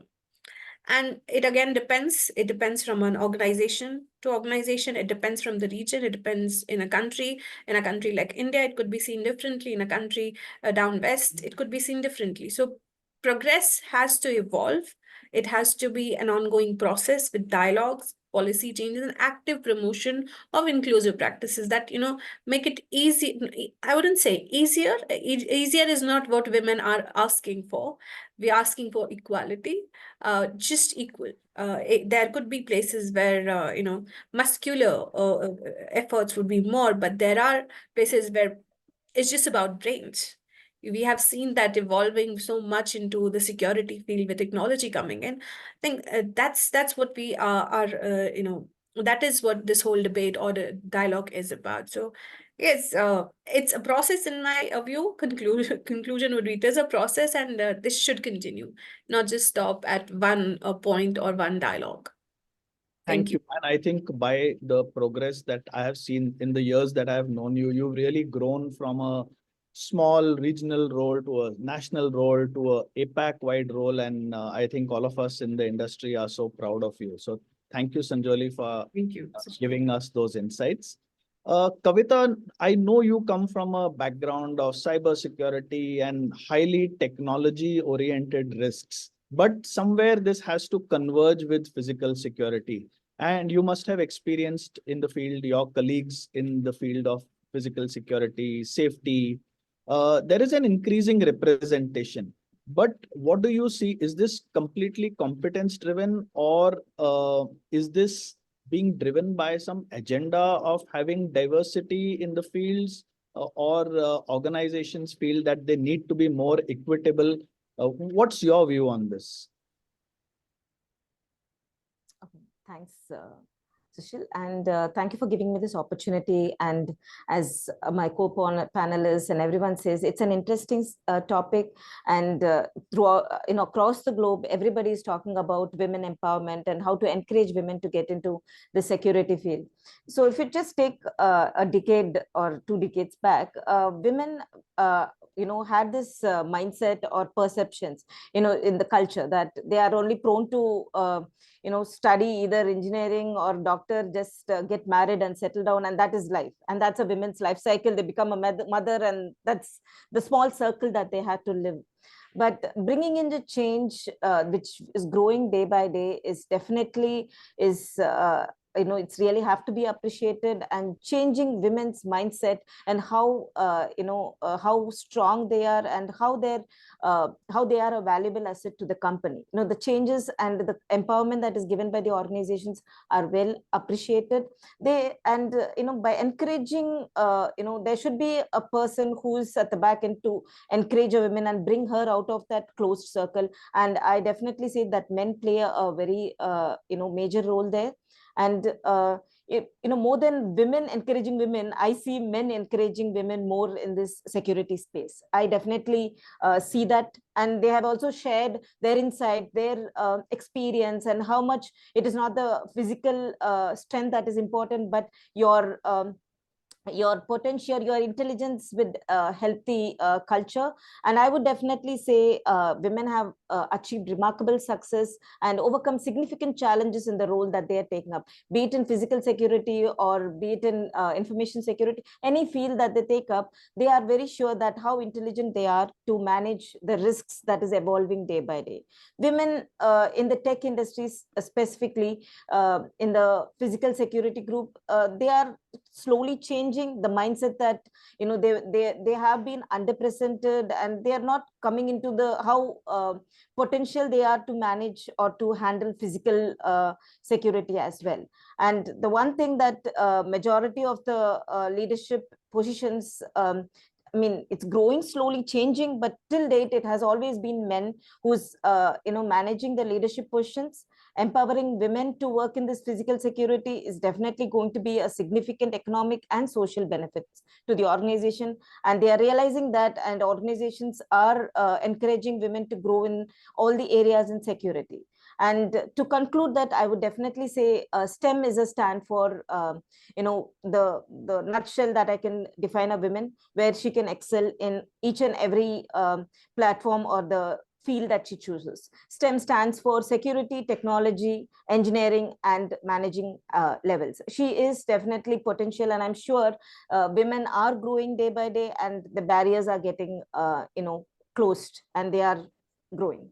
Thanks. That's from my side. Thanks. And from what I understand of what you said, you feel that women are growing in various fields and including security on Yes. merit, and not necessarily because an organization wants to include women as part of some quota or some. They identified their potential, and they feel that they are more competent than men also sometimes in handling risks than being underrepresented. That's amazing what you just said, and I really sort of agree with that, because we've seen in various crisis situations, whether at organizational level, whether at national level or international level, the women who have that additional quality of empathy that they add to the entire process of risk management is something which probably a lot of men have not been able to do successfully, and that helps them to take more human-centric decisions than anything else.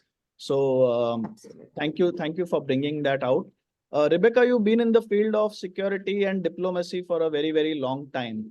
And you have seen the evolution of security from a traditional approach of guns, guards, gates to a most risk-based approach.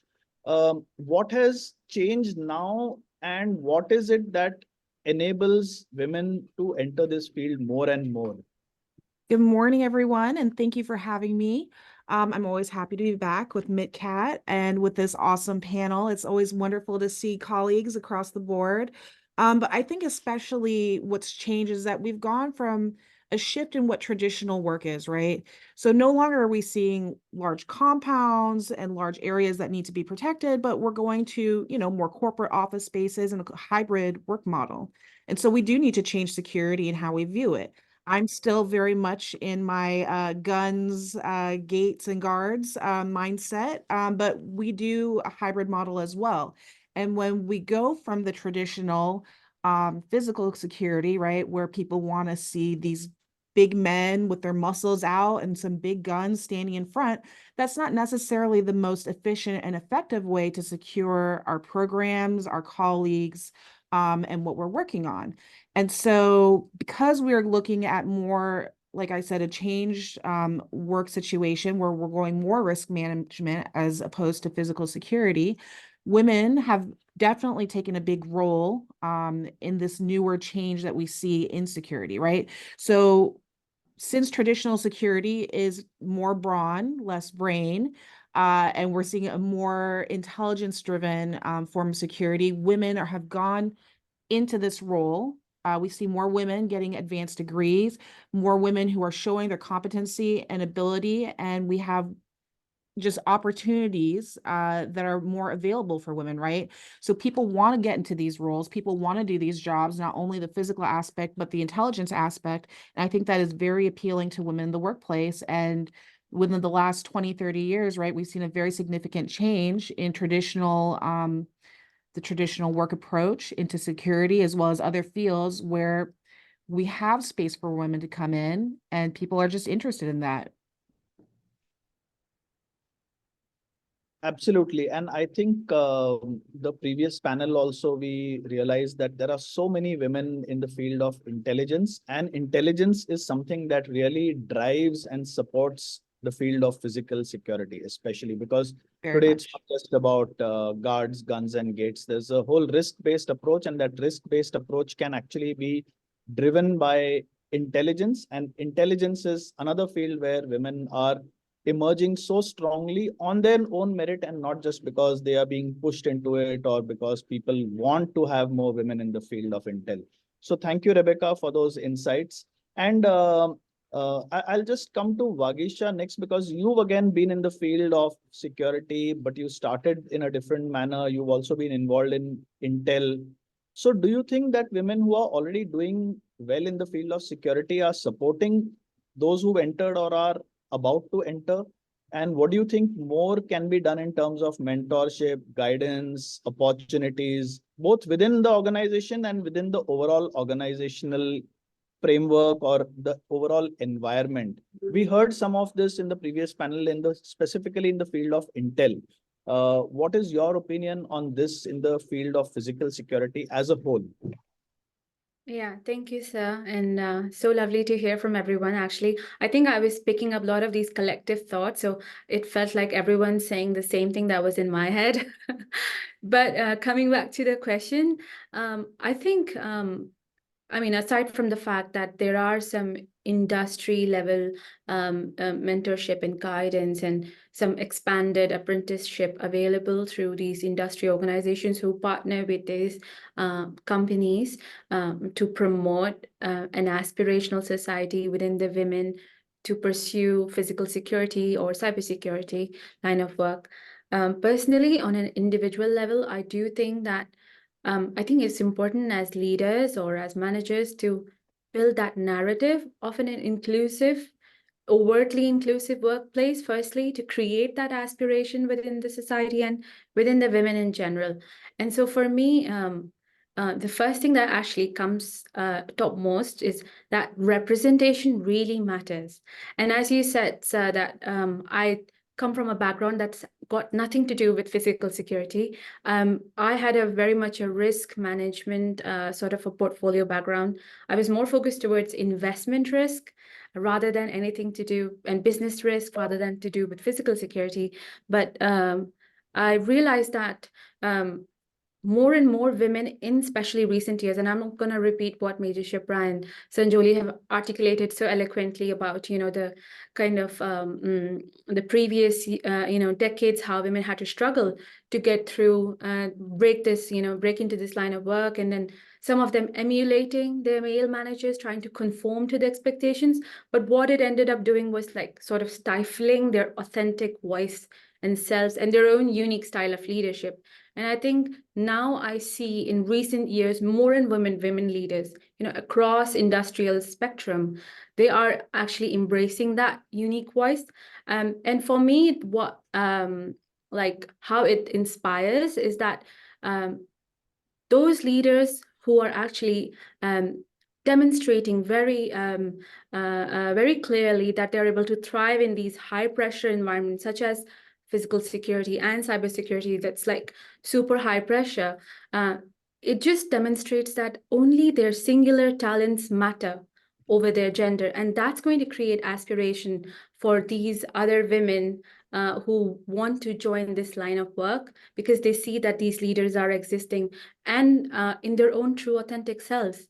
And so I also personally feel that that would only happen if there is actually a thriving culture of allyship. And as Major Shipra called them, visionaries, we at LinkedIn, we have like a specific allyship academy to, so basically what it means is that from an organizational level, you create an environment, you try to foster an ecosystem of paying it forward by having these intentional workshops and awareness programs where you want to get over these kind of inherent biases.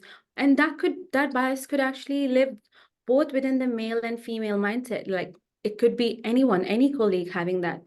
And I personally feel that having those kind of intentional awareness programs, you will end up building a very sort of like a coalition of supportive elements within your own workplace. And when you have that kind of a coalition of like army of people who are actually understanding that talent is what truly matters, they're going to actually become authentic advocates of those kind of talents rather than, and that's going to actually speak volumes over the fact that you were just mentioning about the yearly quota that every organization has, that, oh, we need to fill up the diversity candidates. I think so having that culture of allyship really matters. That's going to change and create that narrative of paying it forward. And I can't stress enough that that talent and skills-based hiring will be the only way forward that we as women leaders or leaders in general should focus more towards in terms of building that narrative of inclusive workplace. Because you don't want to belittle an individual by saying that, oh, you're a woman, oh yeah, we need you. So just to, fill that quota or whatever diversity requirement is there, when we say that, no, we really want you because you have those singular talents that's going to contribute in creating this amazing, robust program that we are looking for, that's going to create more aspiration because you will feel that you'll be respected at your workplace. So I guess,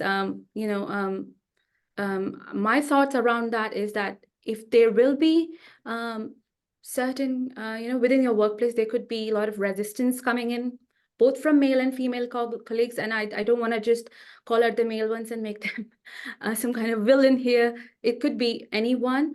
But I think as a good leadership management, that's when you have to come and step in and emphasize that those are just inherent prejudices living inside your own personal space. And that's got nothing to do with facts. Thank you so much. Those Very, will be my very thoughts. nicely articulated. Very nice to hear about the Allyship Academy in LinkedIn.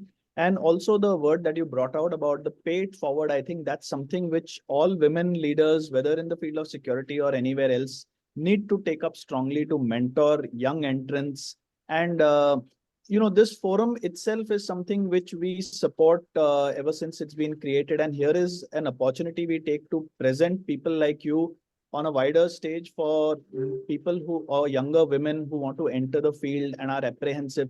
So if you see from the comments in the chat box and the questions that have been put to some of the panelists, previous panelists, as well as to you all, you will realize that there are so many women out there who want to strongly enter this field and are looking for mentorship and guidance. So I'm hoping that all of you are going to be supporting cross-organizationally women who enter the field of Intel, security, resilience, EHS, ESG. Thank you so much.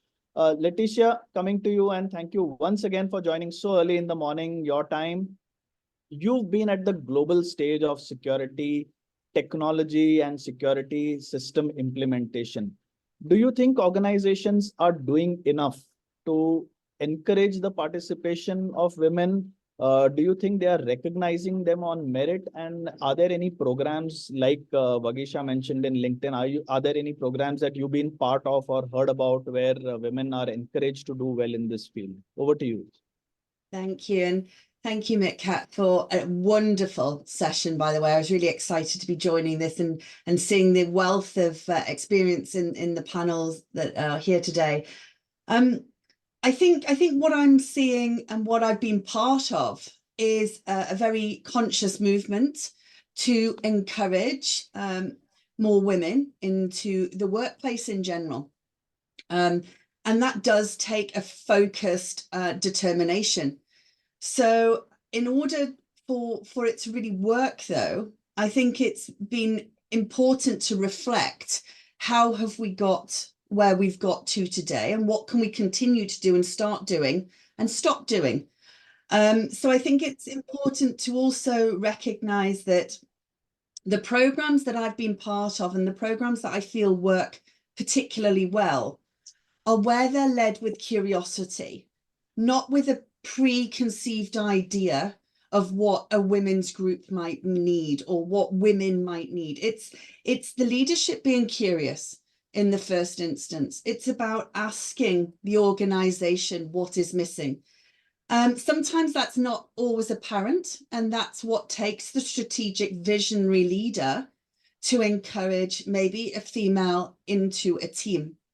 But it has to be done, as we've been hearing, with a very good profile-driven and not necessarily experience-led CV. When I consider how I joined the industry, it was with a male visionary who said to me, "You have the skills in the soft sense that I'm looking for, and I can teach you security." And so that's where, if you look at my background, I very early on was struck with a confidence issue in being in a very dominated environment and very intimidating environment. But I knew that this was for me. I knew I could make a difference. So it was really important for me at the time to skill myself.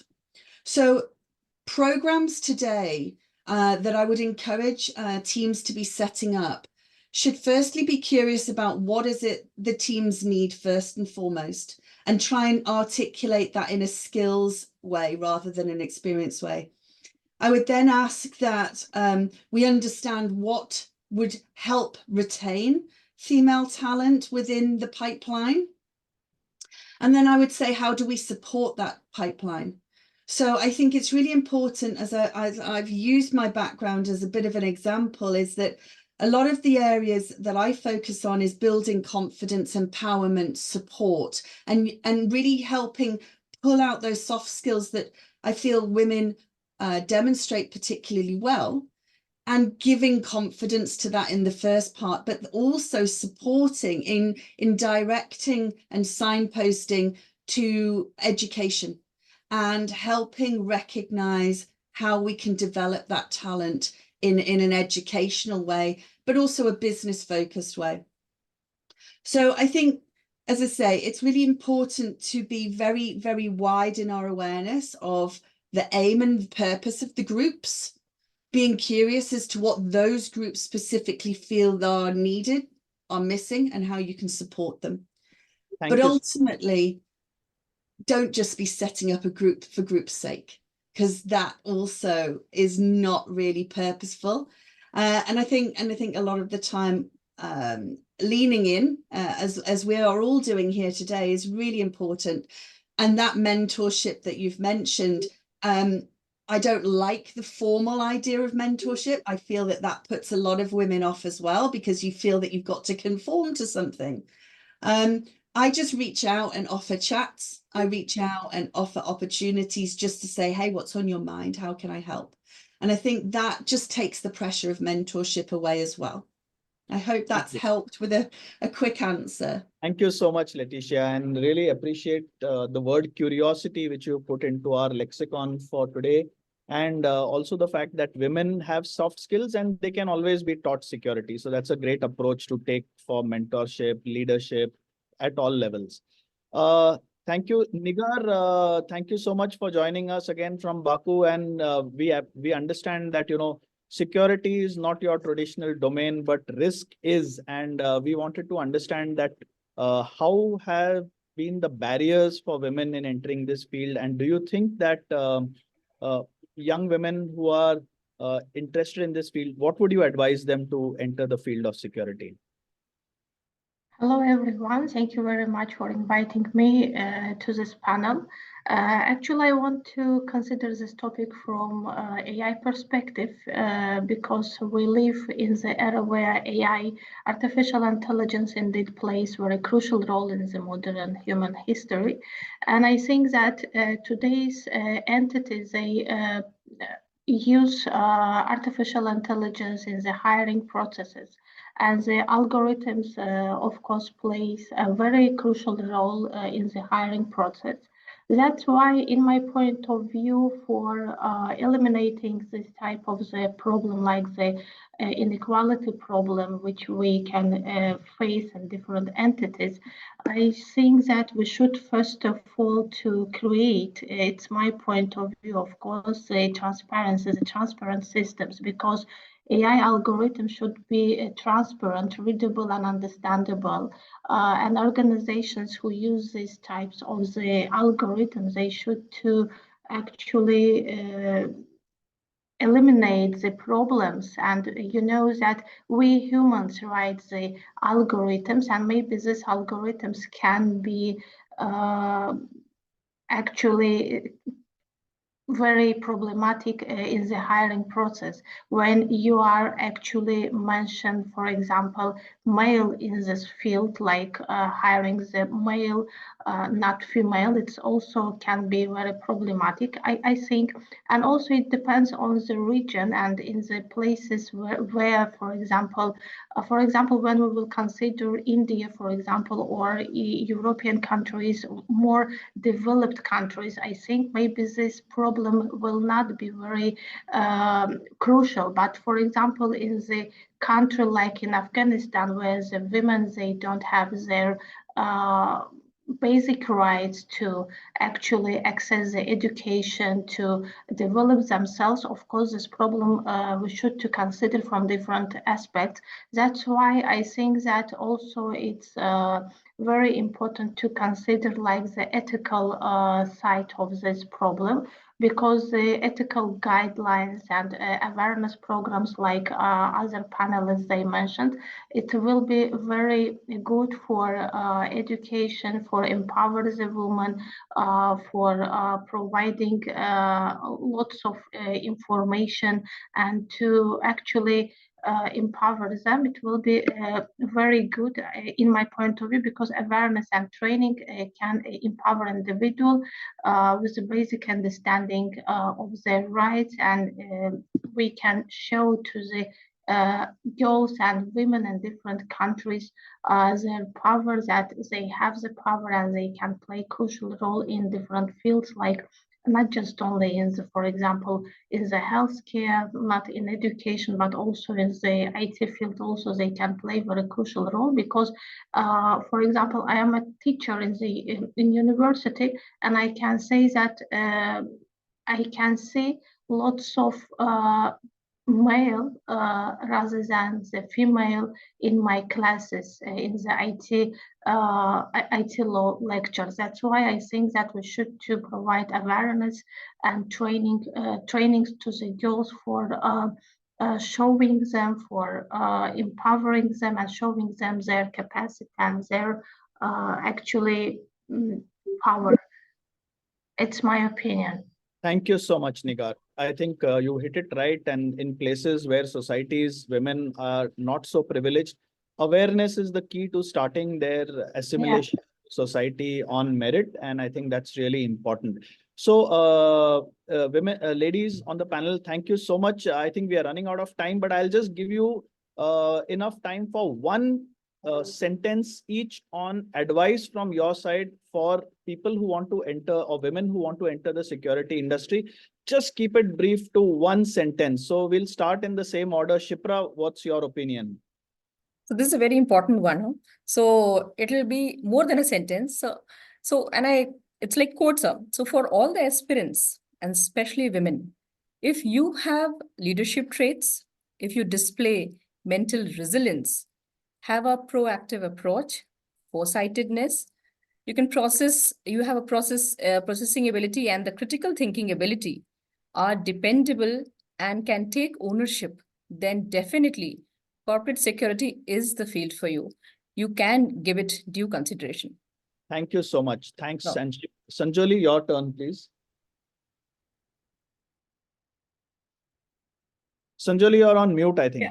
Yeah, thanks for this. And in conclusion, I think I would say for both the people who are looking to hire and the people and the aspirants, that there are two things.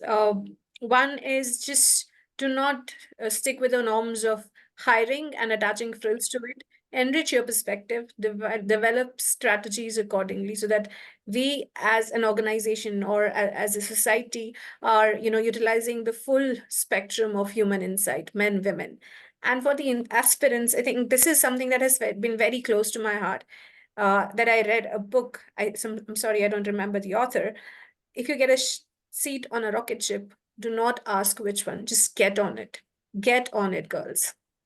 Thank you. Good one. Nice thought. Kavita, over to you. Your closing remark. One piece of advice. So we might be seeing there's a growth in women in the corporate security or any field.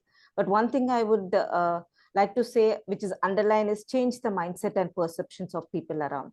It should never be that, women can't do this, women can make it, and you have to prove it. I want the women to be achievers and not giving up at any point of time. Thank you. Strong words. Thank you so much. Rebecca, what about you?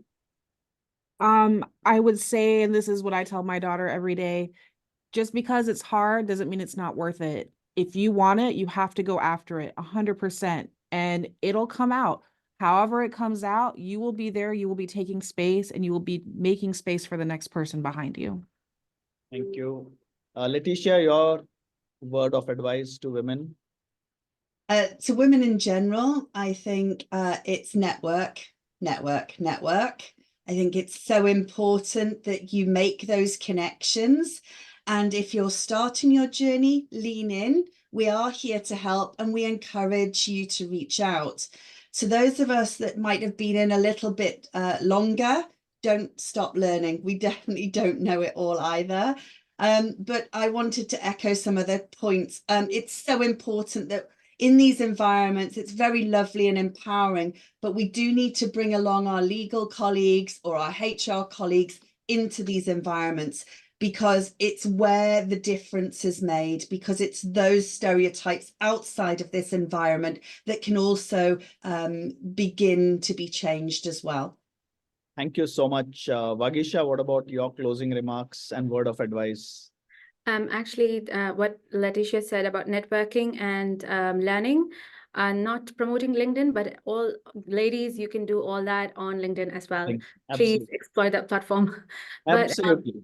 But my word of advice to all the aspirants and to the allies is that, your skill is your currency, and that is your power. And please remember, you're not just a stat for an organization. I want to challenge you to dream big And there's this very famous song of Metallica, "Nothing Else Matters." And that's all. Thank you, Vagisha. And Nigar, last on the list, may I have your quick comment before we close the panel?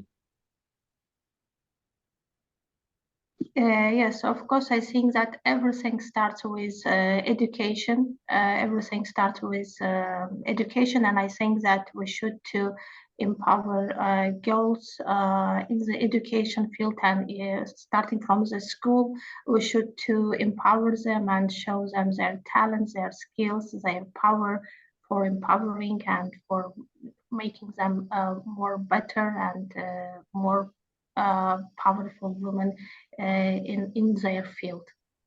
Thank you so much. Thank you very much. Everyone, for your wonderful comments and your statements. And I'm aware that we've slightly run out of time, and Her Excellency is waiting for the keynote address. So, ma'am, welcome, and thank you, panelists. Audience, thank you for all the comments that you've been given, and please show your appreciation to the panelists by picking out what they said that you liked, and please put it on the chat box. And anyone who has any questions specific to any panelists, I'll request the panelists to please answer them on the Q&A box. Thank you so much, and over to you, Bishakha.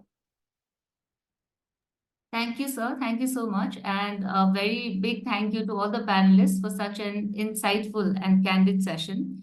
Now, without wasting much time, let me introduce our keynote speaker for today. It's an absolute honor and privilege to have Her Excellency Lieutenant Colonel Dana Humaid Al Marzouki, who is the Director General of International Affairs Bureau, Ministry of Interior of the United Arab Emirates.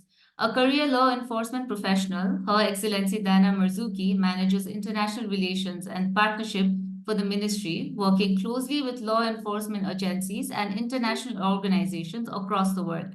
She leads multiple international police task forces and also heads the Secretariat of the International Security Alliance, which consists of ministries of interior from 11 countries across the world. Prior to joining the ministry, she was the head of advisory affairs in the strategic development of Abu Dhabi Police and the director of business support in the UAE Cabinet General Secretariat. Thank you for gracing the event with your presence, ma'am. I kindly request you to deliver the keynotes for the event today. Thank you, my love. I have to say I'm very fortunate and lucky that I joined earlier to my timing, because I've enjoyed the panel. The panel really hosted a group of very strong-minded and very experienced ladies that really shared their insights, and I've learned a lot from this panel. And Mr. Sushil, you've moderated this panel beautifully. So thank you so much for the opportunity to have made the acquaintance of those ladies, even though we didn't have a discussion or a conversation together. Good morning, good afternoon, everybody. It's such a privilege to be here. And I would like to thank Mr. Sandeep Sinha and his colleagues for giving me the opportunity to use this platform to speak at the Women Intel Security, ESG and Resilience annual event. I prepared some points of discussion, but I think having listened to the ladies before me cover a lot of points that I wanted to talk about, let me just focus on one angle and one angle only, which is women in law enforcement and women in peace building, two areas that are very critical to intelligence and security agencies around the world. Having joined law enforcement at a younger age, I have to admit that the intimidation of law enforcement agencies being a boys' club was something that I had at the beginning. In every room, at some point in my career, I was the only female in that room, with bigger ranks, with louder voices, with more aggressive approaches to discussion and negotiation. And I didn't allow that to intimidate me at the beginning. I had the wisdom of a lot of female officers that worked in other agencies around the world that I sought and learned from. So starting in my career in law enforcement agencies, the intimidation was a very big part of how I operated at the beginning. But I have learned from leadership in the United Arab Emirates that have always empowered women in the country, that there is a place for capable people regardless of their gender. And I think that is something that I took with me within this previous 2 decades working in the government. I never operated as a gender. And that is the first word of advice I would like to give to fellow ladies in areas of security, intelligence, and peace building. Never operate as a gender. I learned early on that if I behaved and acted as a professional, capable person, that is how I will be perceived. If I behaved as a gender, that is how I will be perceived, at least in the context of the United Arab Emirates. I'm lucky to be in a country where 50% of the parliament is women by law. I'm also happy to be in a country where 64% of women in government agencies occupy leadership positions and positions of mid-management. I'm always also lucky to say that more than 35% of our cabinet is female ministers. That didn't come from within a vacuum. That is something that was encouraged from the highest level of leadership in the United Arab Emirates. And I was lucky that this mentality and this leadership also resides in the Ministry of Interior, because the Deputy Prime Minister, Minister of Interior, is someone who encourages women. One of the ladies in the panel said, don't think of yourself as a statistic in the agency. And that is absolutely true. And it touched a nerve in my heart, really. Because as I said, it is very important to not think of yourself as a gender, and it's very important that not to think of yourself as a statistic. These are two things that are very critical. Now, let us come to say, why are women very important in law enforcement and peace building? More than 22% of peace building deals and negotiations are more likely to last because a woman was at the table. We bring to the table a lot of qualities that are in our brothers, but that are more strongly prominent in female leadership. Number one, our negotiation skills and capabilities. Our negotiation skills and capabilities have the power, the soft power of political influence that doesn't exist otherwise. We bring to the table a sense of responsibility that is driven by action and not just by words. And this is something that we've seen in women across the previous decades who've worked on very strong positions around us in different agencies, be it UN agencies such as UNODC. It is chaired by a woman, Her Excellency Ghadawali is a female law enforcement agent of change who sits on top of the strongest law enforcement agency within the UN ecosystem. We've seen it in UNICEF. It's an agency that looks into the welfare of children and violence against children and children empowerment. It is also chaired by women. When I talk about the United Arab Emirates, the UN Security Council membership that we had for 2 years was chaired by Her Excellency Lana Nusayba from the United Arab Emirates, that represented us on very strong decisions and very strong issues and very strong positions, be it lastly the situation in Gaza. So as you can see, women in law enforcement positions and women in peace building positions have taken a leadership role in the previous decades, and we need to celebrate it as women and look up to them and think that if they can do it, so can we. So number one, strong sense of negotiation and soft political power. Number two, a sense of responsibility that is driven by action and not just by words. Number three, a sense of accountability. And accountability is a very important element in law enforcement, intelligence, and security agencies and peace building. A sense of accountability that holds us responsible to decisions that are made on the ground, decisions that affect vulnerable communities, decisions that affect society, and decisions that affect the ecosystem around countries.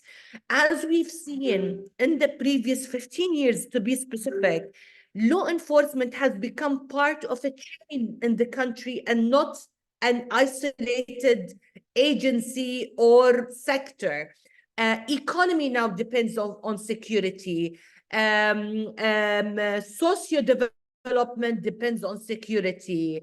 Even advancement in AI and sciences are possible because a strong sense of security is around those sectors.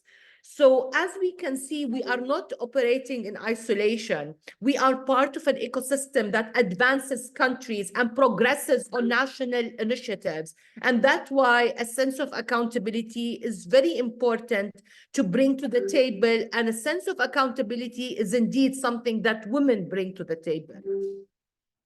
Another thing that women bring to the table in areas of law enforcement, security agencies, intelligence, and peace building is a sense of wisdom.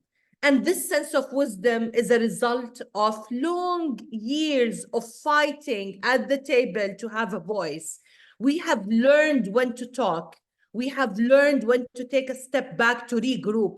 And we have learned how to give advice and when to give advice. And this is something embedded in the female DNA. And it is something that brings so much strength to the table when discussions are being taken at such a serious high level. In my experience, my humble experience, I have come across a lot of women. And I am proudly to say that my team is more than 30% of female leadership in my small bureau in the Interior Ministry, where we run around more than 37 international initiatives, and we managed to sign more than 118 memorandum of understanding and security agency agreements with more than 118 countries. The woman sitting at the head of negotiation is Aisha. She's a strong female leader. A woman that is sitting at the position of running our international operations in the ministry is Alia, a strong woman leader. And those women have been empowered not by me, by themselves, because they have seen an opportunity and taken it. I speak to a lot of young female officers, and it has been infuriating for me to see that they have always wanted to take a back seat because they didn't know that they deserve a place at the table. And to them, and I always said what I said at the beginning, don't behave as a gender. Act as a capable individual and a capable professional. If you behave as a woman, you are going to be treated as a woman. Celebrate being a female, but act as a leader. And with that, I would like to summarize what I said and say to everybody who is joining this call from law enforcement or security background. It is not easy. It has always been a boys' club, but there is a place for us. And this place is up for grabs. We should take our place. It's not going to be given to us. Nothing is given to anybody in this world. We have to be ambitious. We have to drive ourselves and be self-initiators to be able to reach the goals and targets that we set for ourselves. We have to think about the bigger picture, which is saving communities, serving communities, being able to take an active part in our societies, being part of the change that is there in the world. And that will not happen unless we take our place at the table. And the place is there up for grabs. But we have to have the faith in ourselves and believe in our capabilities and what we bring to this table. Thank you so much. Thank you so much, ma'am, for the fantastic insight. Never operate as a gender. Like that's definitely, the key takeaway for me today. We really appreciate you for making the time and coming here and addressing the audience today. Thank you very, very much. You truly are an inspiration for all the women out there. We now move on to our third panel discussion on women in resilience, which will be moderated by Ms. Aparna Guddad. Aparna is the Associate Director for Data Surfer, ensuring 24/7 threat intel provision to multiple multinational companies. She's previously worked with organizations such as ISS Security Services, India Electronics and Semiconductor Association, and the Citigroup. Over to you, Aparna. Thank you so much, Bishaka. Just a quick confirmation if I'm audible.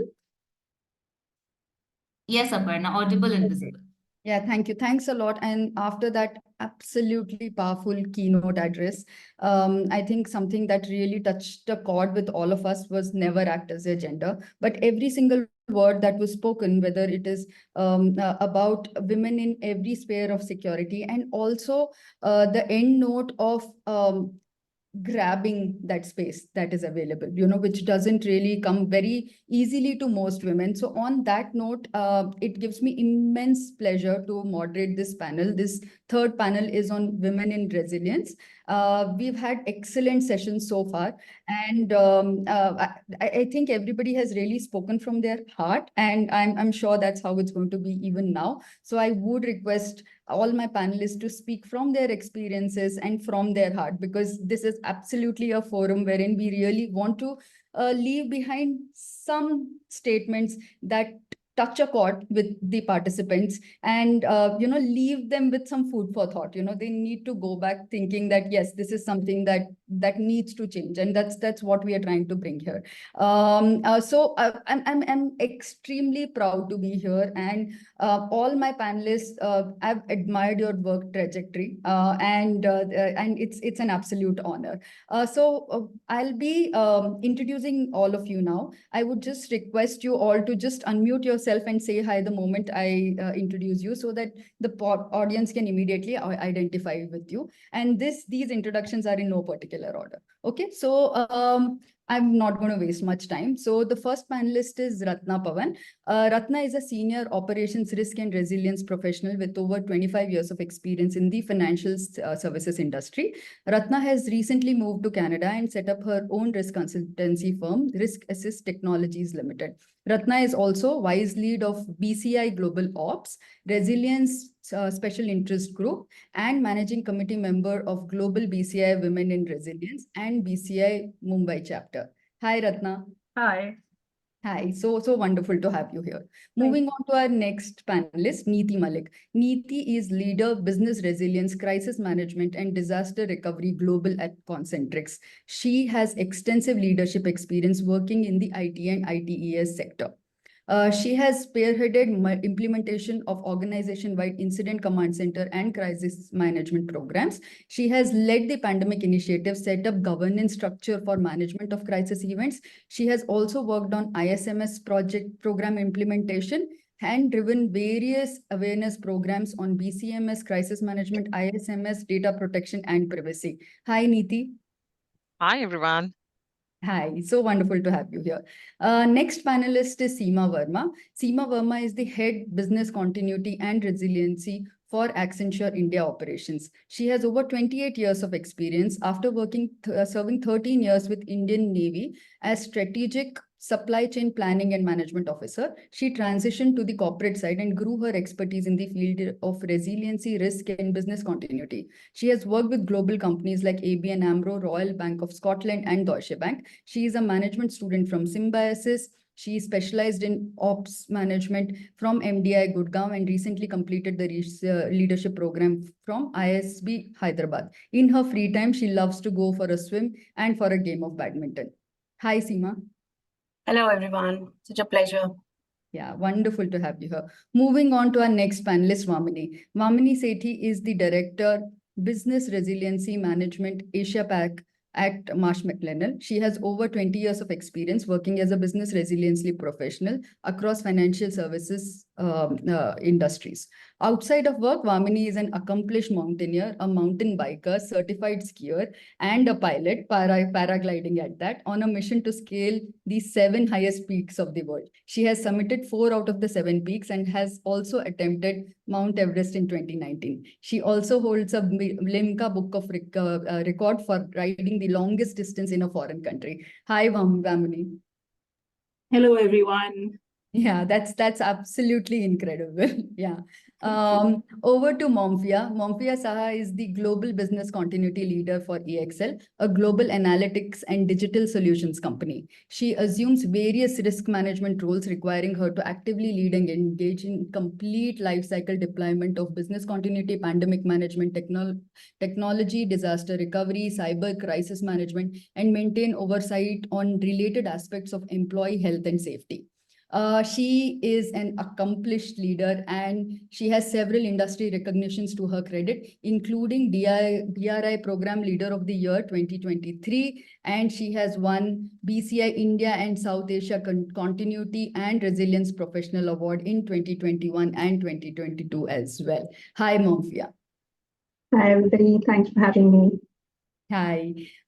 Over to our final panelist, Debarati. Debarati Rana heads the business continuity and crisis management for TIA Global Capabilities India. She is responsible for driving and leading the business continuity activities and managing the crisis response for the entity. Debarati has over 18 years of overall experience, primarily in ITES industry. Debarati in the risk management domain. She started her MNC career with HSBC and she held roles of BCM sized lead. Prior to joining TIA, she worked with Maersk. Hi, Debarati. Hello, everyone. Thank you, Aparna, for the introduction. Yeah, thanks a lot. Thank you so much for being here.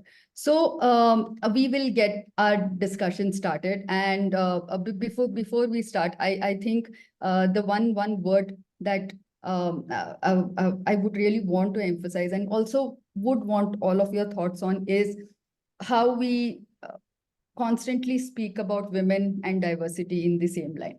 Okay, so I think that's something that all of us feel a little bit about. So in case you can also speak a little bit whenever we are speaking, if you can throw some light about your thoughts about it. So the first question is to Ratna. So Ratna, as a managing committee member of the BCI Women in Resilience Special Interest Group, can you give us global view on this subject? Like, what is the percentage of women globally in resilience? Do women globally face similar challenges? And also shed some light on what are the initiatives that are being taken globally. Yeah, over to you, Ratna. Interesting first question, Aparna. Before I start at the onset, I would really like to applaud the MidCat team, Colonel Sam, Pavan, Sushil, Aparna, you, and everybody else who has been involved in conceptualizing WISER that many years back, the place to be really. Also at the onset of the Women's History Month 2024, that's starting from tomorrow, let me wish and pass on my camaraderie to all the women present here. Now, only question, I'm really passionate about this subject, Aparna, hence I've been involved with the Business Continuity Institute's Women in Resilience since the last 4 odd years. It's called a special interest group, and I think rightly so.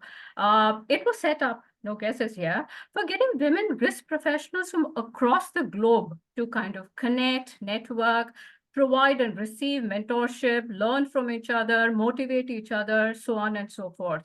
The managing committee and the overall members of Women in Resilience has representation from almost all regions across Canada, Africa, Middle East, North and South America, Asia.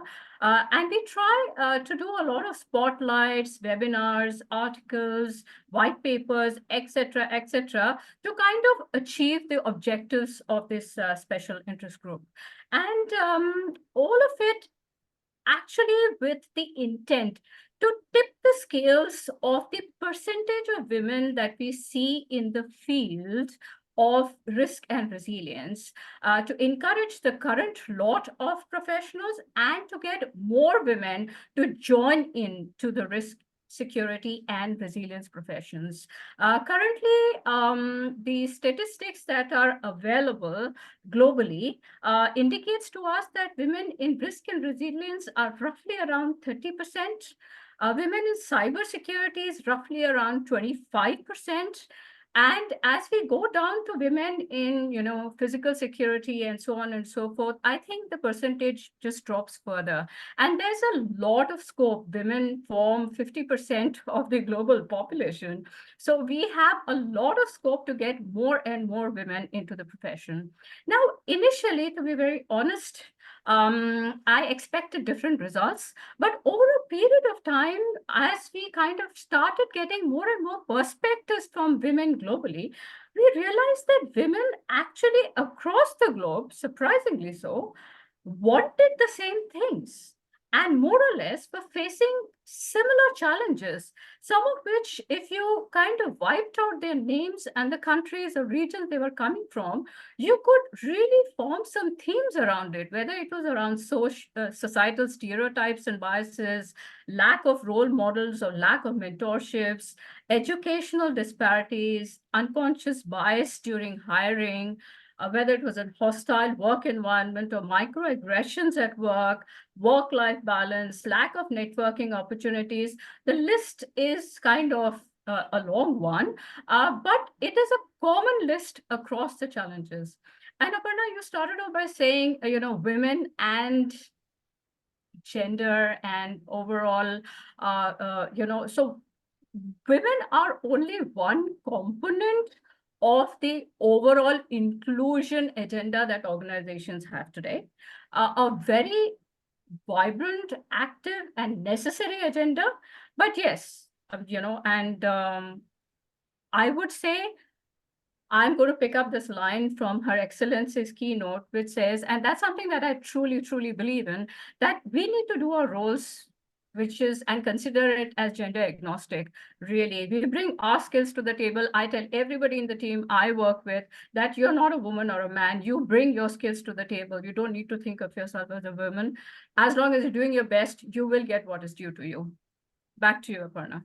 Yeah, that was absolutely amazing, and I think the challenges that you spoke about, it's very, very relatable. And one trend that we are noticing, and one thing all of us are speaking about, is about women not being a statistic or women not acting as a gender, and like what you said, that it is gender agnostic. So I think that's something that's coming across very strongly. So thank you so much for sharing the stats as well as sharing your opinion. So next, my next question is to Debarati. Debarati, you have a wealth of experience behind you, and you have dabbled professionally in several global corporates. What we really want to know, and yes, we are speaking about diversity, while we should be speaking about diversity in so many more aspects. We should be speaking about diversity from the perspective of people with special needs, or or the LGBTQ rights that we are, that we need to focus on. But we are still speaking about diversity when we are talking about women, but when we are talking about this, do you really feel that organizations are doing enough, or it is something that is being spoken, but do you feel that the action is commensurate with the words that are being spoken or what is being published? And one more thing is, as we are all women professionals, and we have spoken about how we can be allies, but what can be done? We all want to be allies, but what are the steps that we can take? So over to you, Debarat. Thank you for that question, Aparna, and I hope I'm audible. Yes, absolutely. Okay, so to your first question, are organizations doing enough for, let's say, the diverse workforce? Let me put it that way. So if you had asked me this question about a decade back, I would have said, okay, what is this? Okay. And if this question was given some 6-7 years back, I would have said, oh, okay, I do receive some messages and there are some celebrations which happen in my organization as well around International Women's Day.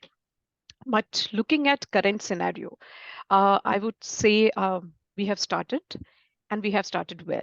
And even Ratna mentioned, and you also touched upon that when we are looking at the diverse workforce, we are not just looking at female colleagues.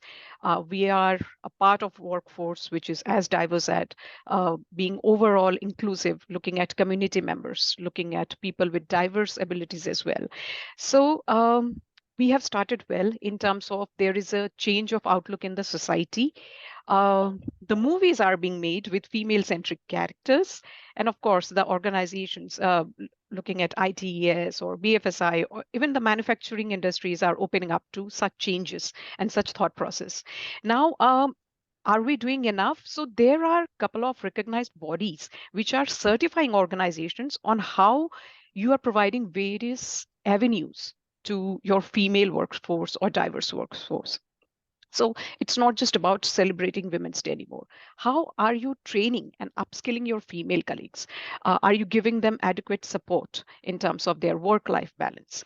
Whether you have the internal complaints committee set up in your organization and it has the required framework and strength, whether there are crash facilities for both, male and female and people who are kind of raising their children, whether there are trainings being done on self-defense. So these are things, which you need to do if you have a diverse or you are looking at hiring diverse workforce in your organization.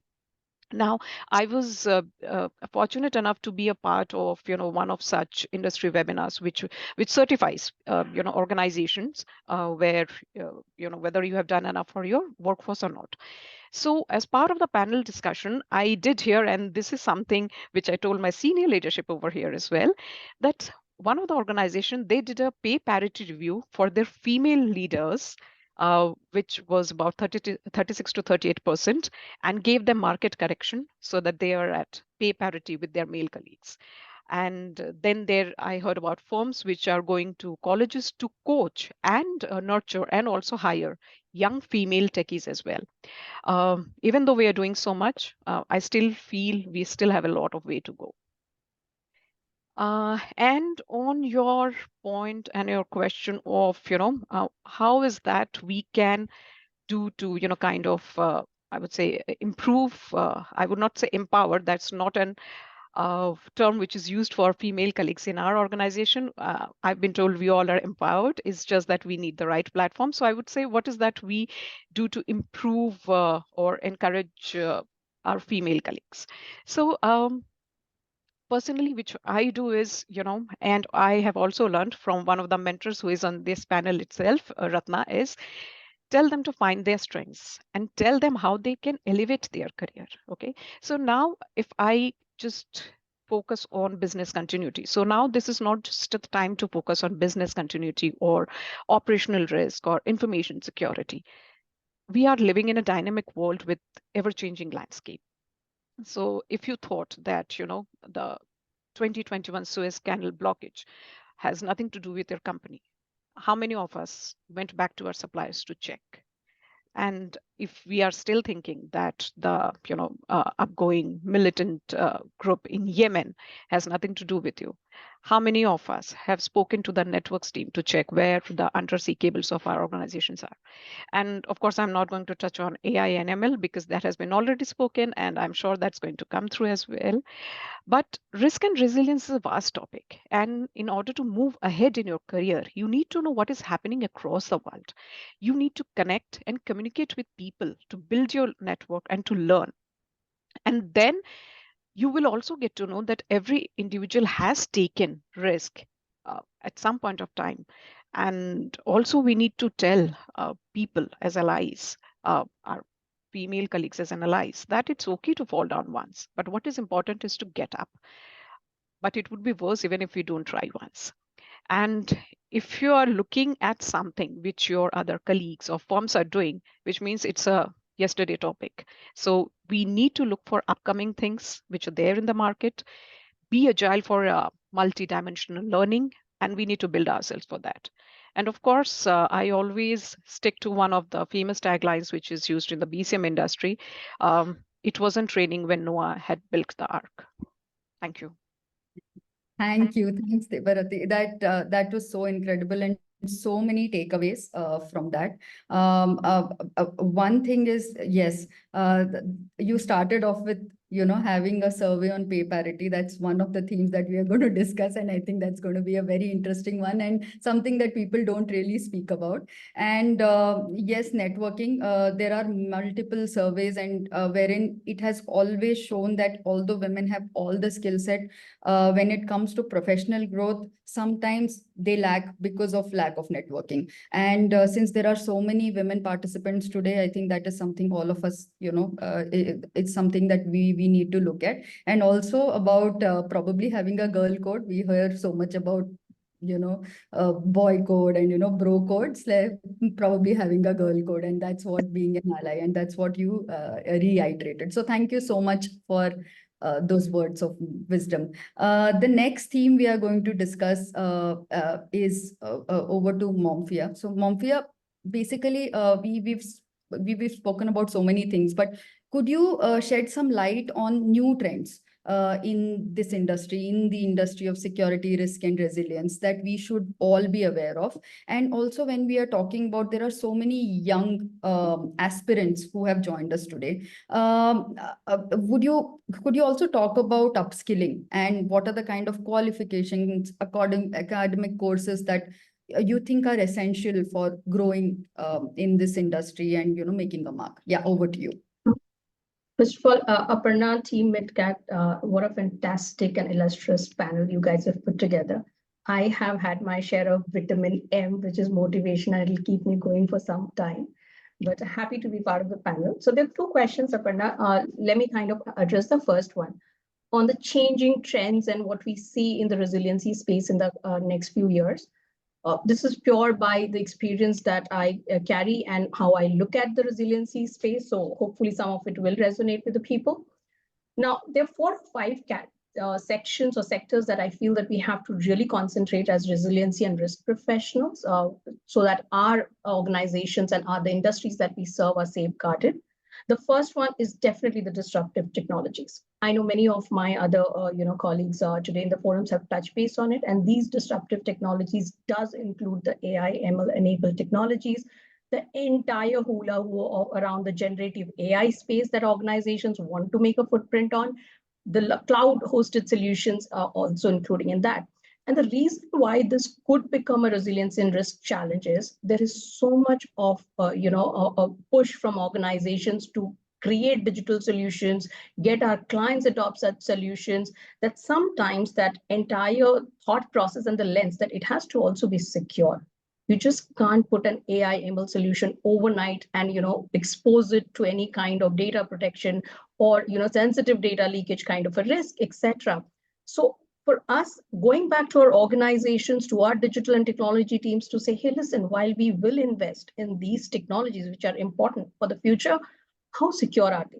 By the way, many of you would already possibly know there are already risk management platforms that focus only on assessing and helping us mitigating, AI-based risk.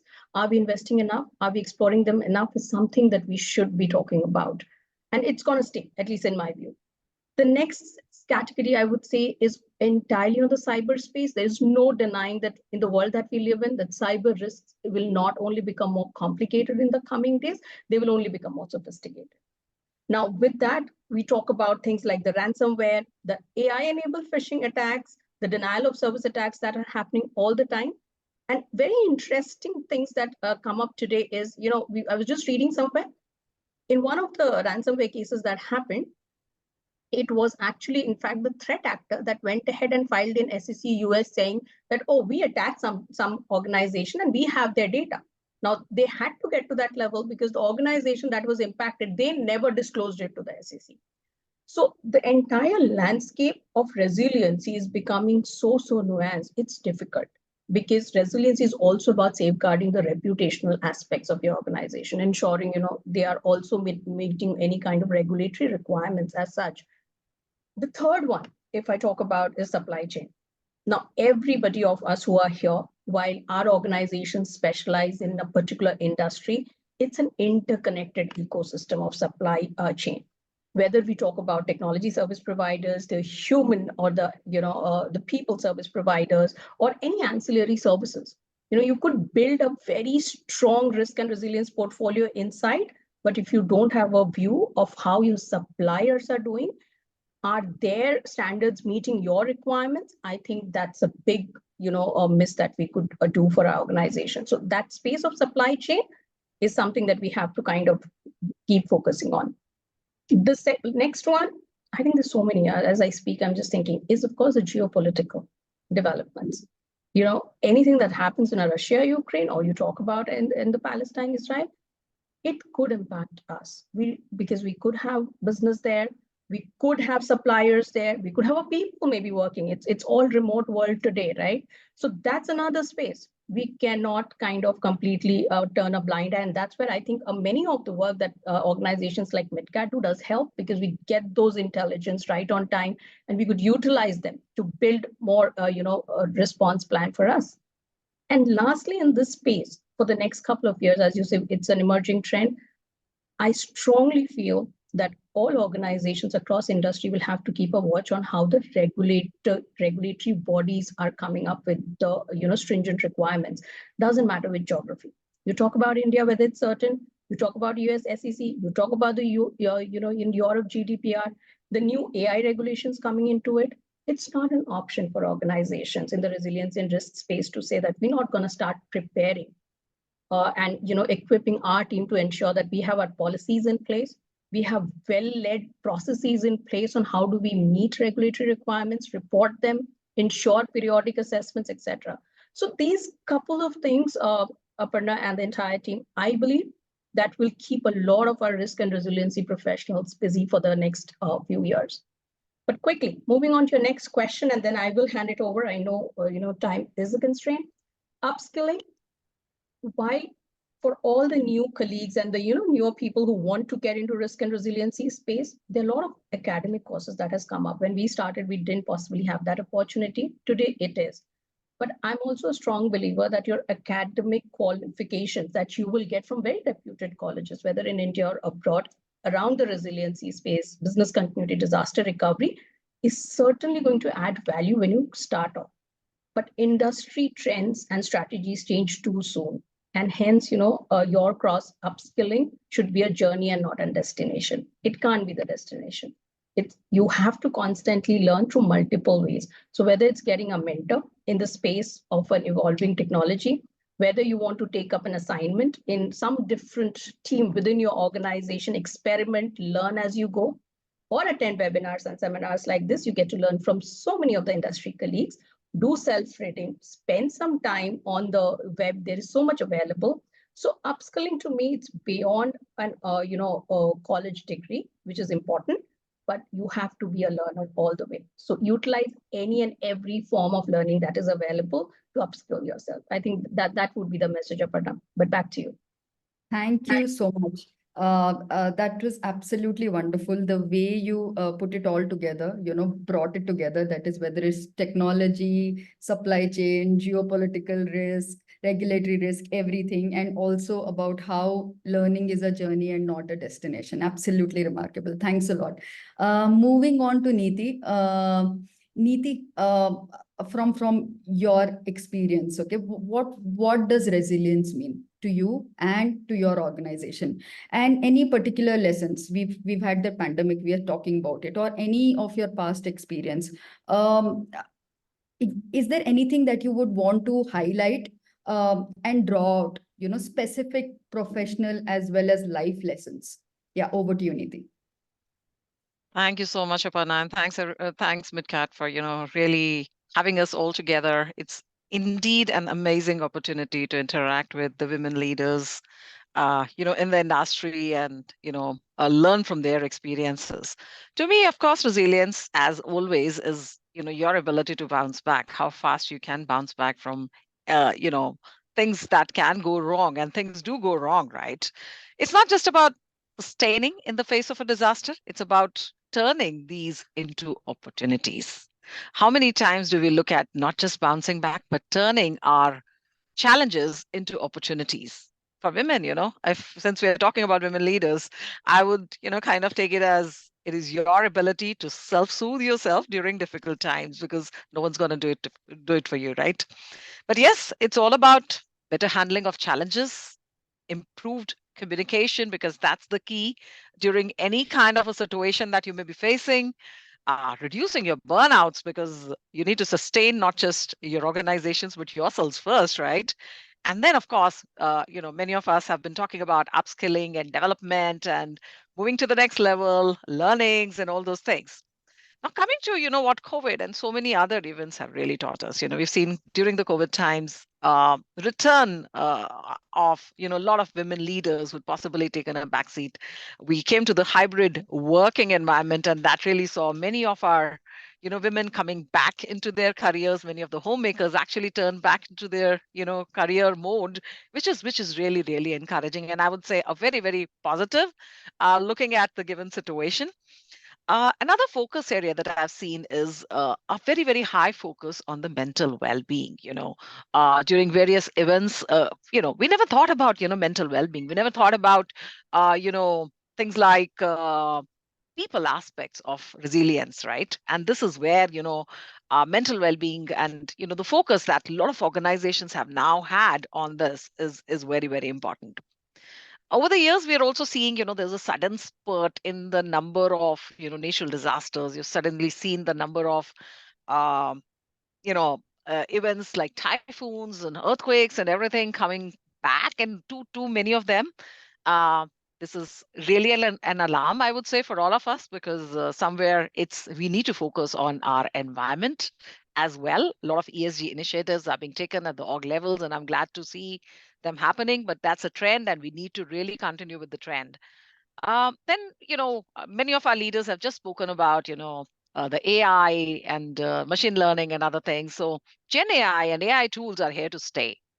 It is important to harness their benefits. If you talk about the misuse, then you could go into all wrong directions, like deepfakes and all those things that we have seen. But it's about harnessing these tools. We do not have too many regulations around them yet. While we've seen US and European Union and China coming up with their own set of things, but we are really, really far from where we should be. And that essentially means a lot of self-regulation needs to be taken care of. And then, of course, I would say, and I was actually going through, the session on the threat intelligence and the tool being showcased, and that was amazing. So there's also need for available, relevant intelligence, and not just the deepfakes, not just what you see those WhatsApp intelligence. What we need is relevant intelligence, how it impacts me or how it impacts my assets, how does it impact my organization, and what do I need to do about it. And then, of course, during all events, be it the war situations, be it the natural disasters, be it COVID, we saw a spurt in cybersecurity events. The number of phishing attempts really were on the rise, and that essentially means a lot of education around them. You can't look at resilience just as the traditional BCPs and the crisis and the DRs we used to talk about. It's really now way beyond that. Call it the technological advancements, call it the people process technology, call it your cybersecurity, call it any kind of an event. Technically, is all now part of your resilience, not the way we used to look at it traditionally. So those are some of the things that I have observed over the years, and I'm sure we are going to see continued evolution on this one. So that's here to stay. Yeah, The thank you changes so are here to much. stay. Yeah, absolutely. I think what you really brought out is how things have really changed, and the pace at which we've all had to adapt ourselves. And also, you started off with saying something very, very beautiful, that how we need to look at every challenge as an opportunity and not as a setback. It's absolutely so crucial in today's times with the pace at which things are changing. So thank you so much for that. Next question is to you, Vamini.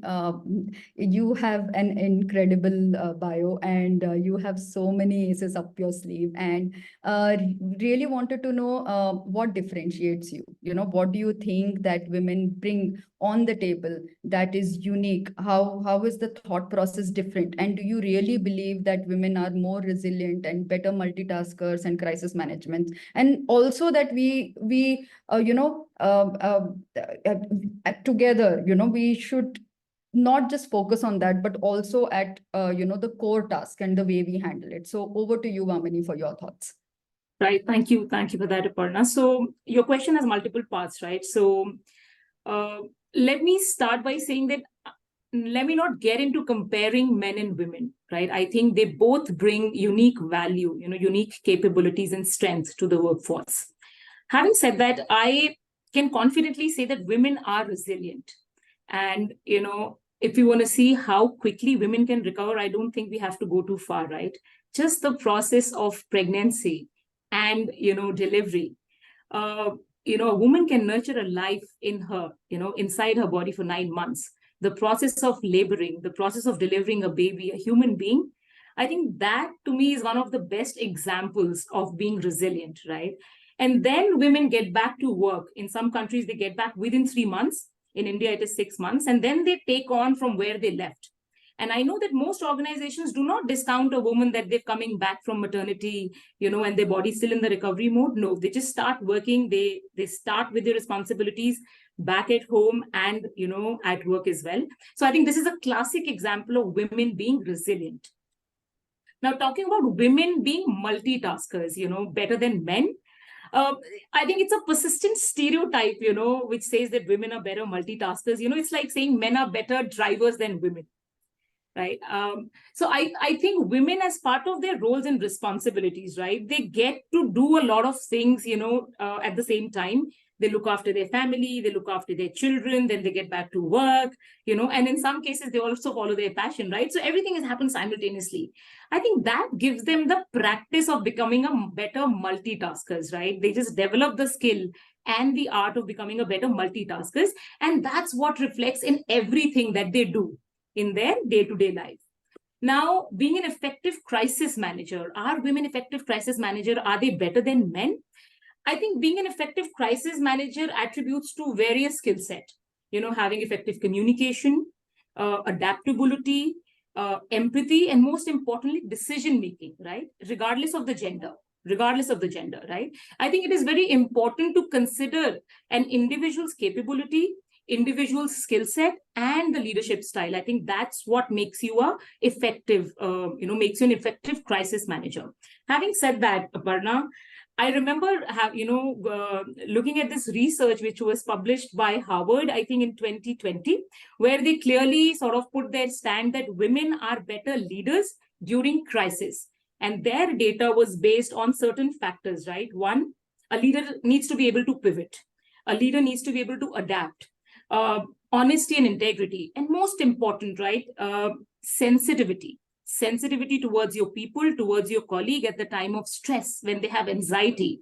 So as per the Harvard study, they feel that women tends to show these attributes a lot more than men. And they clearly called out saying that women are better, effective leaders during crisis. But to me personally, I think it really depends on an individual, their experience, their leadership style and the capabilities. I think that's what makes you an effective crisis manager. Over to you, Parna. Yeah, thank you. That's so beautifully put together. I think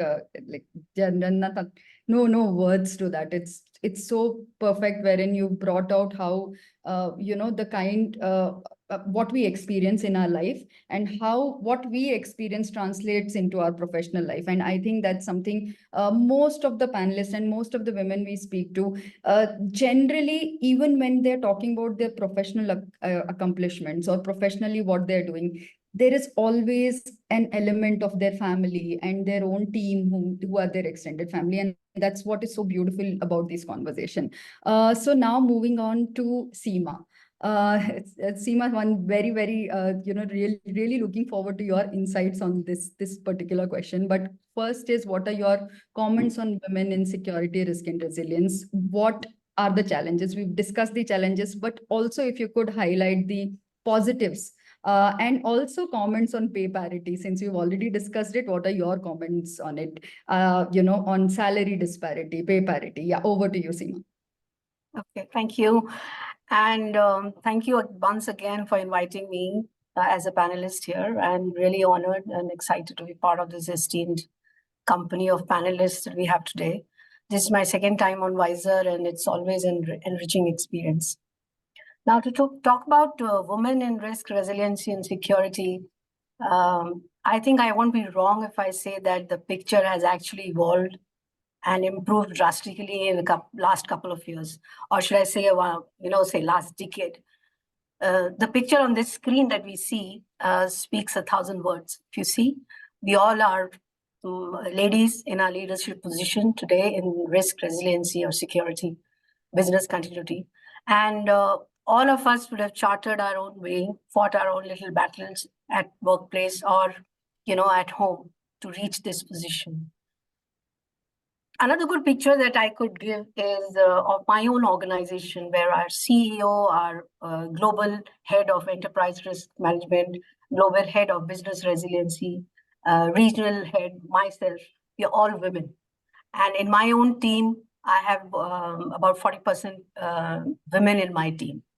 So things are improving. That's the positive side. And, if I talk about a decade, more than a decade back, when I joined this profession in 2007, after leaving Navy.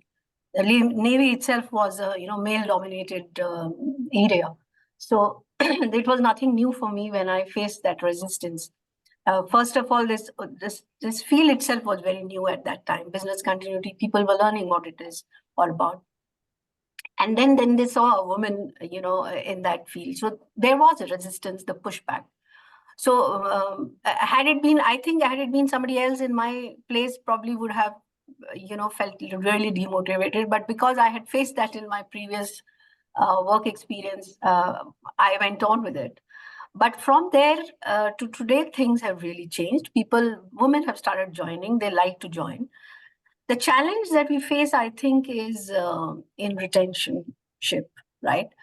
So having said all this, whatever I just said, I don't want to belittle the need of or the importance of efforts that are being put towards providing a proper ecosystem or a networking platform such as this forum for women to join and stay and reach that leadership position in risk and resiliency field, right? So it is very challenging. At least I have felt that when you join, but because they go through the same rut of what we see in any other field, that they take a career break right at the point when their counterparts are actually climbing the career ladders of success. That's the time they either choose to or have to, take that career break, and which at times doesn't work for them. They when they return back, they probably come back with lesser confidence. They think that they have lost out, etc. So that's the reason it is very challenging for them to reach that leadership position. And I think that's where we come in, all the leaders who are women at present, where we need to do that handholding, provide them that right environment, that when they come back or when they take that break, with which they need to, it should not be penalized in any way. And they should be given that kind of atmosphere where they groom themselves, come back to the same level where they left, or probably a better one, provide them mentorship, and ensure that they reach where they need to reach, the leadership positions. And to come to your point on pay disparity, I don't have really much to say about it, but I cannot deny that it's not there. It's like in any other organization, any other field, there is a disparity between men and women in pay. All that we can do is talk about it, speak up. I do that. I speak up. As and when we get surveys and the results of that, we speak up and talk about it and demand, what is. The other thing that we need to establish is, establish yourself as an individual. Like, a lot of people have already spoken about it. Her Excellency said that present yourself as an individual rather than a woman. And that's how it is looked at, how you're performing. Your performance matters, your professionalism matters. And that's where this disparity of pay will definitely reduce once we prove ourselves. And we have been doing that. There are a lot of cases where, we see women are actually having a better pay than men as well. So I think to conclude, I would like to say for women, the challenges which I mentioned, to retain them We need to work towards that. We need to encourage them to seek mentorship, to join such forums that we are in right now, and trust on their own abilities, right? It is very important that while we talk about performing as an individual and talk about breaking the gender biases, we cannot actually disregard the fact. It's a fact. The fact that the success ecosystem actually works very well for men, and it is slightly lesser for women, the ecosystem which I'm talking about.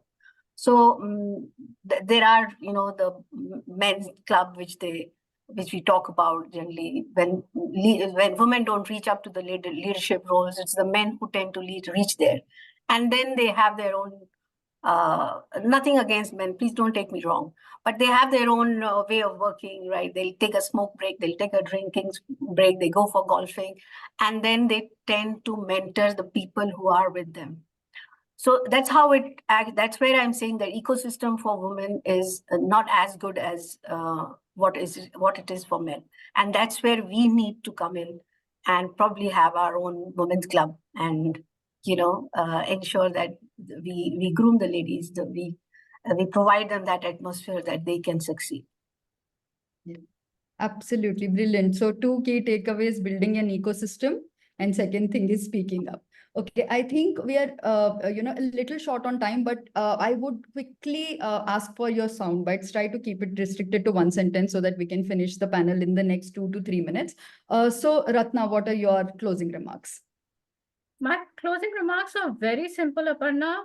Just communicate, connect, and do your best. And remember, we are going to force ourselves as women to operate in a gender agnostic. And till we don't believe that, we will not be able to make the others believe that. So we work in a gender agnostic environment. Do your best and the best will come to you. Gender be damned. Thank you. Brilliant. Debarati, your closing remarks. What can I say after Ratna has put on such a strong sentence? But there is one line, which has been a key takeaway from me from one of the seminars which I had attended. It was like, network with people who will take your name in a room full of opportunities, even if you are not there. So that's a very strong sentence, and I have tried to network with people like that. I would say, motto for all the young professionals, female professionals, which I personally follow, is that you need to be aware, you need to find your strengths, and you need to look out for opportunities, and of course, network, learn, upskill. And it's also important to unlearn the things which do not fit your path or career. And most importantly, invest in yourself. Amazing. Momfia, over to you. I think I'll keep it short, but the only message that I think I could advise is to all the young female in the workforce: don't let any societal construct or general workplace perceptions cloud your confidence. Just be brave, take care, take charge of your careers, and know that you have everything that is needed to, transform your aspirations to achievements. Amazing. Neeti, over to you. Sapana.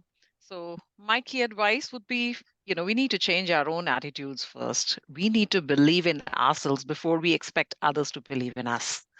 Get comfortable in being uncomfortable, because, you need to find the place on the table and not at the back of the room. Amazing. Vamini, over to you. Yeah, so Aparna, I often say this, in my speaker series session as well, for all women, right? We need to find time to do things that make us happy, that brings us happiness. It's very important for women to find time to follow their passion. And when I say that, I think it's also very important for women to have financial freedom, right? We should not give up one for the other. Follow your passion, be happy, have the financial freedom and have that fulfilled life. I've been able to maneuver between the two, and I can say that we can have it all. And I'm just going to close by saying this very popular quote by Michelle Obama, that there is no limit to what we as women can achieve. Thank you, Aparna. Amazing. Seema, your closing bit. Yeah, I agree with everybody. And in addition, I think I can offer there is nothing like enough networking. Okay. Seek mentors and offer mentorship to our. One more thing that I would like to add is that, we should not hesitate to challenge the status quo. Risk domain needs doubtful minds, right? They need to offer multidimensional perspective to a problem or to a solution. So never hesitate to challenge the status quo. Thank you so much. Some fantastic takeaways. Thank you to all my panelists. It's been an amazing learning, and to all the participants, we hope that you enjoyed this as much as we have enjoyed it. And back to you, Bishaka. Sorry, I know we've overshot by about a few minutes, but back to you. Thanks a lot. Thank you so much. Thanks, everyone. Thank you. Thanks, everyone. Thanks. Thank you, Aparna, as always, guiding the discussion so effortlessly and taking the best out of the panel. A big thanks to the panelists for joining us and imparting some wonderful and relatable insights, and also reminding us women about our strength and resilience that we often tend to forget in the mundanity of life.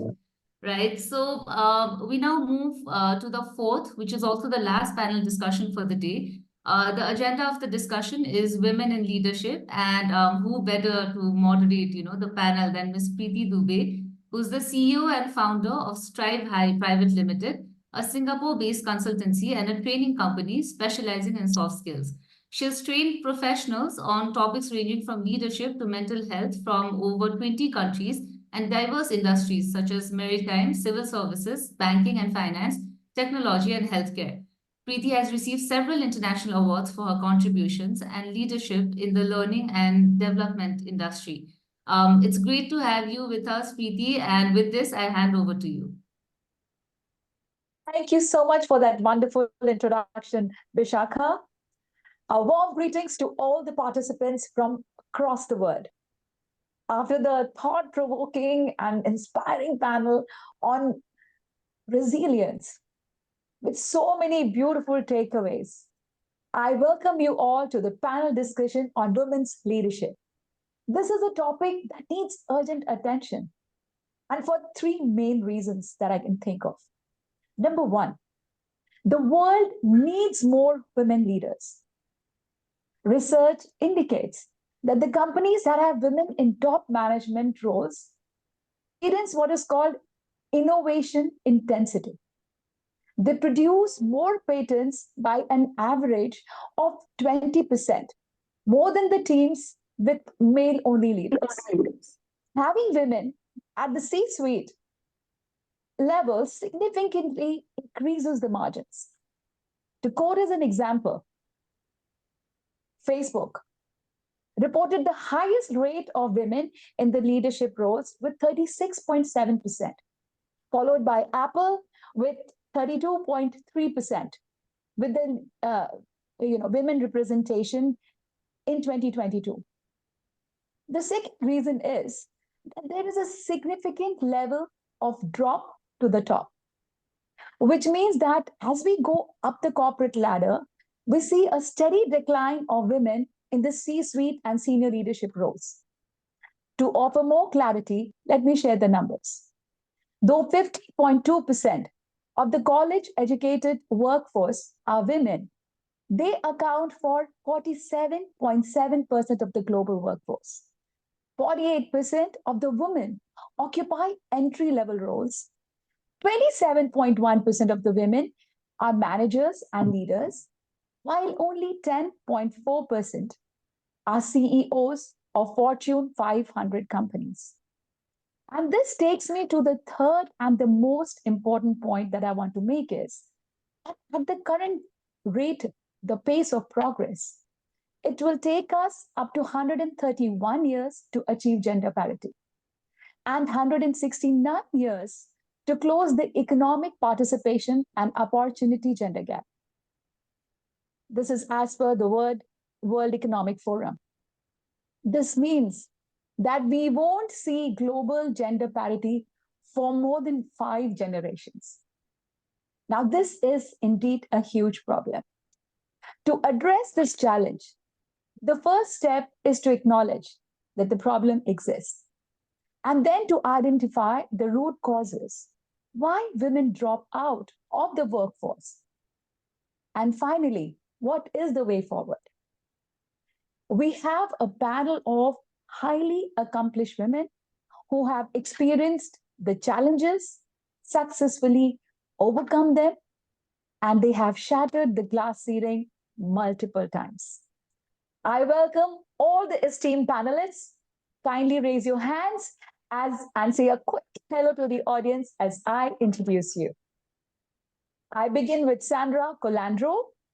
She's an executive coach and co-founder of Transform Learning, a global leadership development company with a mission to empower future leaders. With over 2 decades of experience in helping people attain maximum effectiveness, she is also an official member of the Forbes Coaches Council. I would now like to introduce Sarah Abdullah, CIO at Circlet. She has 15 years of experience in the technology sector. Beyond her personal pursuits, she's deeply engaged in social and political activism and embraces the joys and challenges of motherhood. Alice Bromage. Alice, you there? She's the founder. Yes, I'm here. Oh, yeah. Have you turned your camera on, Alice? We can't see your face. We see the Singapore's lion, though. I mean, that's what I see from here. So Alice Bromage is the founder of Empowering Success, which specializes the high performance, resilience, and leadership development. She supports leaders at the government and C-suite levels across the globe. Dana Ulrich Glatz, yes, is the founder of Global Impact Alliance, a nonprofit organization for indigenous wisdom and conscious investing. Liliana Dominiques, CEO of Amarna Vida, is a self-aware leader committed to fostering a world where conscious and regenerative businesses lead the way. So, warm welcome to all of you. Now, my first question to all the panelists is, what challenges did you face in your life's journey that might have skewed your thinking and development journey, which in some way caused hindrance to your growth as a leader? Was there a moment of realization that made you shift the focus, change the gears? And how did you overcome those roadblocks? 3 in 1. I would like to invite Liliana first. Being one of the few women who graduated from engineering college, what were the challenges? Please draw on your experiences and share. So first of all, I want to thank you, all the organization, for inviting me and being part of this great panel of such inspiring women. So talking a little bit about myself and my path. So as Prati said, I'm an engineer. It's my background. And since I started my career, I work in very male-dominated fields and sectors, which was at the time, it was more than 25 years ago already. At the time was even a little bit even more difficult than nowadays. And I struggle a lot because to prove myself, I had to take the extra mile at the time. Just for you to know, I was construction is women at the time was 1-2% of the full of the percentage of the total employees on companies. So I really struggle on the very male-dominated environment.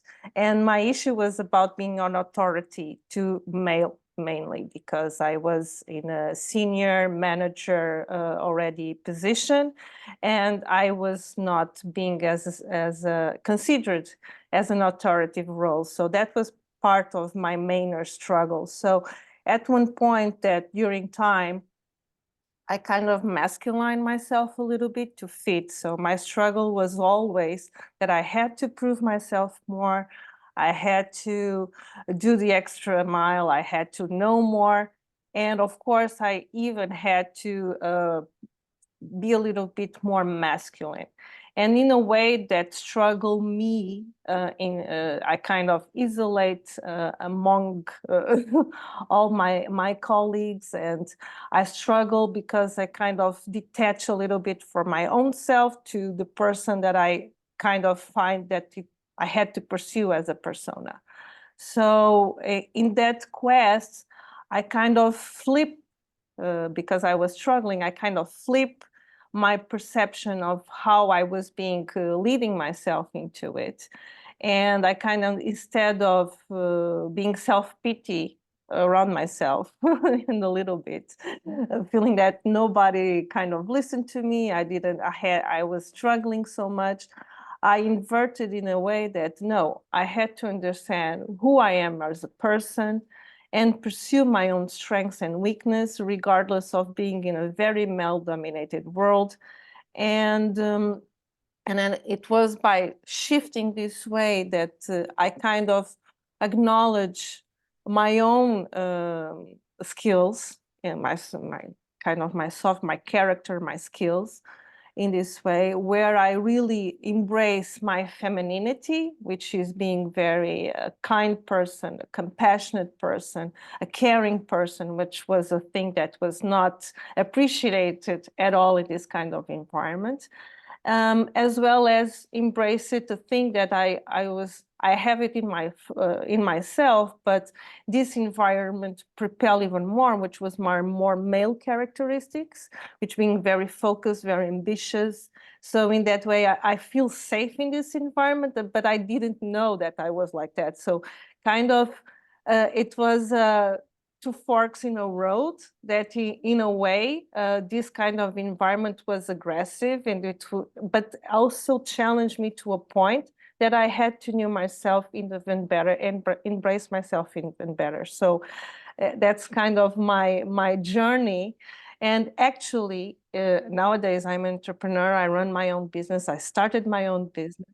And it's through this, I think, a lot that my own characteristic that I have now that make me ambitious and go for it and all, I gain from working in this kind of environment and having those struggles and knowing myself through this process that I took, that I had to be very resilient, and most of all knowing myself to a point that I flip the story in my own direction, you understand? So that's kind of what I wanted to share regarding my own experience. Thank you. Wow. What an amazing journey from just being 1 to 2%, and following what was prominent, what was going on, and then challenging and finding your own skin, your own who you are, what you stand for. And this is how I will be. This is an amazing journey, Liliana. I'm so proud of you for doing this and so candidly sharing your experience. I would now like to invite Sarah. She's also one of the few women in tech.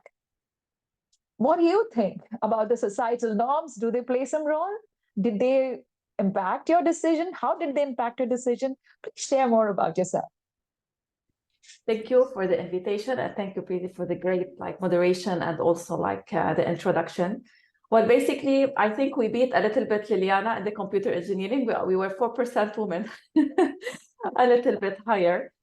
So you started, Preeti, by sharing also few statistics about women in the workforce in general. So I would like also to add fewer more statistics about women in tech and then link them also to how they apply to the social norms.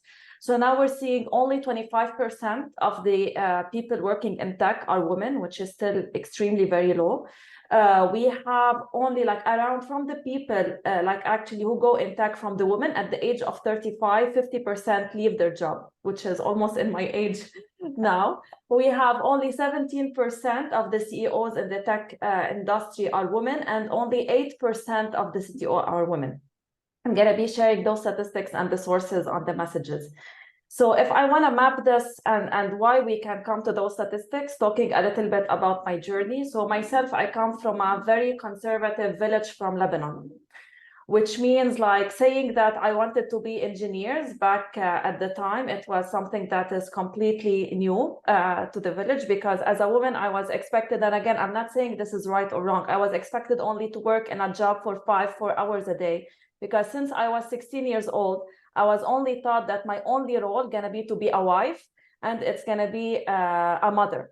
And parallel, I don't see like any of the families also teach their children, the man children, about that those gonna be also their responsibilities. And so the social norms do not only apply for women, but they also apply for men, because I know I wouldn't be able to do a lot of what I do today if I didn't have a partner who actually support me. Because women, at the end of the day, we cannot be fully successful professionally and the best wives and just the best mothers. I think this is too much on our plate. And in the previous panel, we mentioned the importance of happiness. If we are always burned out, it's hard to find the happiness. So we need to be able to balance with the right support. And for me, the right partner is the right support. So this is where it comes, even the decision of the marriage. It's just like someone who's going to be the partner of a long time journey. And I know the pressure, for example, in my village about like, how do we decide to marry someone? What are the criteria and all of that? And it's never really about choosing the person who could be your life partner for later. So I just wanted to mention this also quickly. Second, when I also joined the work industry, it was definitely difficult. I used to meet a lot. I used to be the only woman, for example, when I used to work in a multinational company, went to the banks in Europe, it was easier than in the Gulf, for example. Again, back at the time, I'm talking about 2012, for example. It was completely different to be the only woman in the room. Even after 10 years of experience, I was once in a meeting and they told me, can you please take the notes? Because I was the only woman in the meeting room. I told them, why do I need to take the notes? So I'm much more senior than many of the men who are here in the room. I'm gonna take my own notes, but I would say that someone else gonna take the notes. But this courage, how do we like reach a place where we can stand out and have this courage? I think it's by being part of communities. This is what I did. I was part of communities in Lebanon for women in business, women professionals who were able to achieve this balance between their personal life and then the work, and being like really successful in both. We learned the best approaches to be able to communicate our rights, because we're always perceived as aggressive when we ask for our rights, which now I'm fine with this. Like, I just want to do whatever I want to do, like, and don't intimidate me by this aggressive connotation. But I think, yeah, we need first and foremost this courage to be able to be different, and we need to seek our freedom. We talked also in the remaining, like the previous panel, about financial independence. I think this is key. Being financially independent is the key to our freedom. We need people in our life who love to be next to us. It's not needing people in our life. This is how we can strive, and this is how we can succeed. So this is, if you want more or less, the part for social norms. Definitely there's a lot of steps we can take to work on that, but I know it might come in the discussions next. That was amazing. I love what you said, creating a balanced life and not aspiring to be the super mom, superwoman, everywhere being super. And then at the end of the day, searching for what true happiness and pursuit of happiness actually means. So that was wonderful, Sarah. Thank you so much for sharing that. I would now like to invite Sandra. Please share your experience of going through career transitions and multiple challenges as a working mom and from moving from one country to the other. Please, Sandra. Thanks, Preeti. I'm just so inspired listening to these stories that I'm half an audience and listener and half a panelist. But before I start, I do want to acknowledge and appreciate MidCat Advisory, Sam, for inviting me on this panel. I know the work that MidCat Advisory does in the security and risk consulting is dominated by also men. So having your organization do this kind of work for women, take the voice out there, it's commendable. So congratulations to you guys to creating that space. Sarah, Alice, Dana, Liliana, it's just a pleasure being with all of you on this panel. I loved your energy, Sarah. I'm like, you go girl. Forget them calling you aggressive or assertive. You just break all the social norms that you've been doing. Yeah, it's our journey, Sissy, when we work in our own space. For me, it's been, I think my first realization was this 26-year-old girl was super excited. There was this international opportunity, a job posting in an organization, MNC I was working for. I was so looking forward for it. I was told that, most likely you're going to get it because of my performance and the work I was going. And then in all transparency, I go and, just share that, hey, I'm also excited about this job, but I'm also pregnant. So yeah. And then it comes back that I don't get the role because, that job may require me to travel, and they're not sure whether I may be able to travel and kind of do all the job requirements that's needed. At that time, it was like a punch in the stomach. I was really sad. It took a while for it to sink. And I probably told myself, maybe it's the best thing. Maybe I'm a new mother. Maybe I don't need to, focus so much at work. I don't know whether I'll be able to balance everything. Maybe it's for the best. Maybe it's not meant to be. And then life happened. And then this happened again in my second pregnancy. And that time I was really angry. I was also really angry because I was already a mother. I knew my capability. I knew what I brought on the table. And just hearing that statement that I may not be ready because I'm going to be pregnant again was not good enough for me. And I think for me, and Preeti, you asked about when was that realization. I think that was the time when realization started, my moment of realization started hitting that, this is not working out. And that experience in a way pushed me towards starting my own firm, Transform Me, that does a lot of work for women leadership, works on not only just empowering women to reach, but also to claim the potentials. It's not about picking up skills, but also going ahead and claiming that space. And of course, as an entrepreneur, things are never easy. There's so many of you here, you know how difficult those challenges are. But I think one of the biggest challenge for me that came up as an entrepreneur is when we opened our second office in Australia. And overnight, a new identity hit me, a woman of color, somebody who's a minority, and then struggling to create a space in a new geography that didn't look and sound like me, especially for my clients who didn't look and sound like me. It was a struggle. I had some well-meaning competitors, local competitors did tell me, you know what, to get a foot in the door, you should hire probably an Anglo-Saxon male. They'll probably hear him and then you get a foot in the door. And I'm sitting there inside really burning because I was doing a lot of conversations around diversity and inclusion. And I was in a place where I've said, that's the only way for you to get in. But you know what, that's life. And in my view, there are two perspectives that we need to tackle. One is the external barriers, which I just shared about, things change, but they take their own time to change. I was scared hearing Preeti say 131 years for equality. Oh my God, I hope you're able to fast track that. But the bigger, and I think the good news is the internal challenges that we can work out. And for me, that is big. That is big. We cannot sometimes change our environment, but we can definitely influence it, influence that change. And for me, how I did it was, for me, my fairness trap, mind trap, was my go-to place. And life should be fair. If I'm putting my effort, I should be rewarded for it. And that's how the life should be. But that was not serving me at all. I just got into a victim trap. So I became a victim and I said, this doesn't work and this is how it is. And that kind of just took me down to frustration.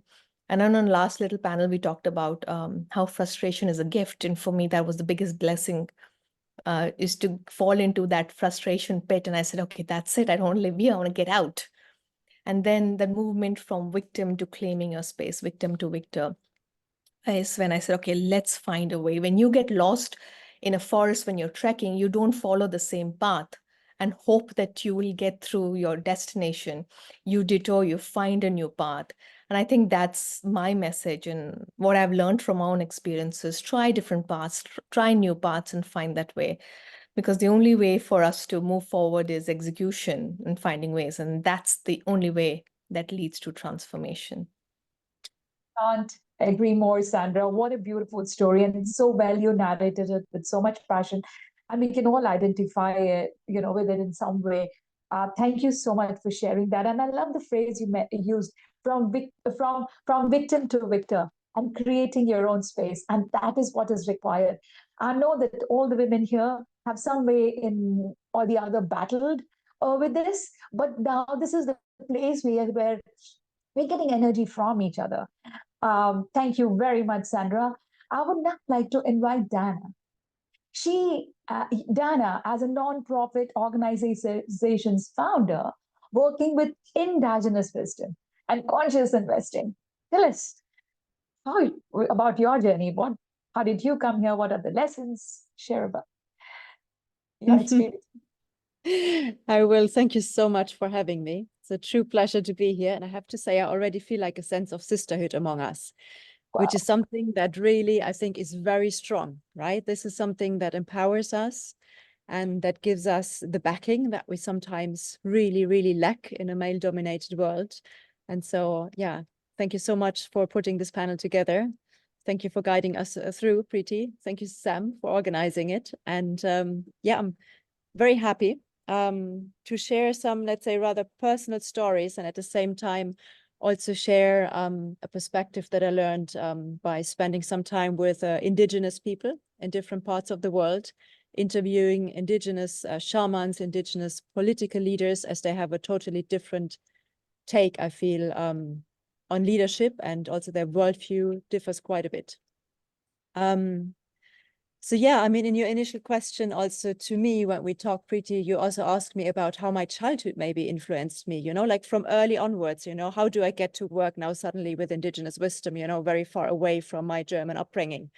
And I have to say, I feel that it's like a very important question, because leadership is actually all about relationship building. It's about communication.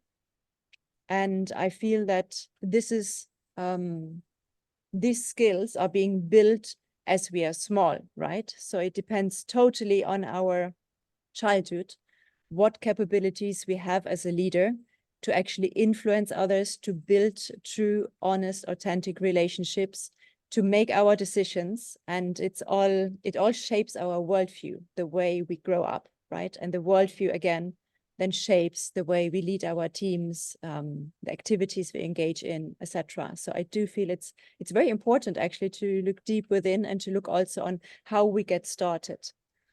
So in my case, I would say my childhood, I would actually call it rather traumatic, to be very honest. I mean, it's not been all bad, but it definitely left its traces. And I know I'm not the only one, right? There are many people in the world that face trauma, but mostly we keep it within and we don't talk about it much. But it is something that has really also informed the leadership style that we have in the world right now, also from all of our male colleagues, bosses, people in the team. So for me, I was struggling with that for years, for decades. And from the outside, of course, everything's fine, right? I mean, we learn how to toughen up, right, in this world. But from the inside, totally different story. So there was a big gap always between what I felt inside and what I then showed outside. So, I mean, many of you might also know what I'm talking about, right? This gap that also takes so much energy to bridge. And I feel this is actually how our society, and especially the business economic world, is built nowadays. It's a story of separation. It's a story of separation between mind and feeling, between inside and outside. And it's, I think, a core reason why so many of us actually crave really for authentic leadership, you know, where there is no gap, where the inside and the outside actually come together. So by now, however, and that's thanks to my time with the indigenous people and indigenous medicine, I'm actually pretty grateful for my childhood, for where I started, you know, for that gap, because that gap actually made me dive deep within and ask all of these deeper questions of like, who am I really? You know, what am I best placed to do here in the world? And how do I best relate to this outside world and to people? So yeah, in my interviews with the leaders of indigenous tribes, right, what I heard is that for them, leadership is actually something that is, yes, that is very authentic in the sense of it is all about being very much in coherence with your inner being, with your nature that comes from within, and at the same time with the nature that we see outside, right? That nature that is so neglected nowadays. right? We talk of nature, like the environment that is polluted, as if it was something outside, but it's the pollution that we have inside, actually. And that is also a big hindrance for us as being authentic leaders. So yeah, so in that sense, what can I say in terms of a turning point? For me, it was really discovering indigenous plant medicine, which for me has taken away a lot of the layers of illusion of in this life, like what is important, how do I relate to others, how do I really build a team? You know, I also learned that from indigenous people, because I mean, they are excellent in striving very difficult circumstances and in really building a consensus within their tribe. Wow. And live in alignment with nature. And sorry, I'm probably over my time. So no, that's all right. I mean, when you have such a beautiful story to share, and especially how disintegrated you felt from inside and found a way to integrate, collect yourself through while working with the indigenous people, I think this is really nice. That how do you find inspiration from outside to work on yourself and become a cohesive whole and come up and recreate yourself? Very inspiring, Dana. I would love to hear for much longer. I now invite Alice. When did you decide to join the army, a totally male-dominated, space? Were there any specific challenges growing up the ladder? How did you navigate this journey? Like to hear from you, Alice. Good morning, everyone, or good afternoon. So I guess to start off with is that I've never considered it male-dominated, more just that it's high percentage male. And by default, our language itself will also risk perpetuating our own bias. And I didn't really think it was odd, as simple as that might sound. I had 3 matriarchs as amazing grandmothers. I was surrounded by, my father is one of 7 children, and lots of his brothers and sisters had all been in the Second World War, and they were lovely men. And my grandmother had served in the Second World War. She was an amazing woman, had arrived in the UK as a refugee. So I didn't see it as I didn't really have gender as part of the conversation as a child. That my parents worked in a hotel together. They ran a business together. And I didn't see one of them as a dominative, one was running and the other was supporting. It was very much a together piece. So when somebody came to school and tried to recruit me, I didn't think anything of it. I just thought, well, they offered me a weekend away from school and I'm a teenager. Who doesn't take a weekend away from school? I was like, okay, that sounds great fun. So I didn't really necessarily know what I was walking into. And I guess because I walked in with the premise that it is all about what's in your mind, and that's how I'd been educated, was I went to an all-girls school to start off with. And so it was all about how could you perform to your best. It didn't matter what your best was. It was as long as it was your best. So whether that was in arts, whether that was in science, whether that was in sport, the whole piece was, were you bringing out the best in yourself and those around you? So that lovely piece that Dana said about kind of the sisterhood, I didn't even have that language either. But what I had come up with was a very collaborative set of other human beings around me that were all very different to me. So they came from Africa, Asia, Americas, because I was at boarding school. And so that piece of having wisdom from across the planet starts with little people. When you're playing together and you don't realize, apart from some of you get more burnt in the sun than others, that's all, which unfortunately I burn easily.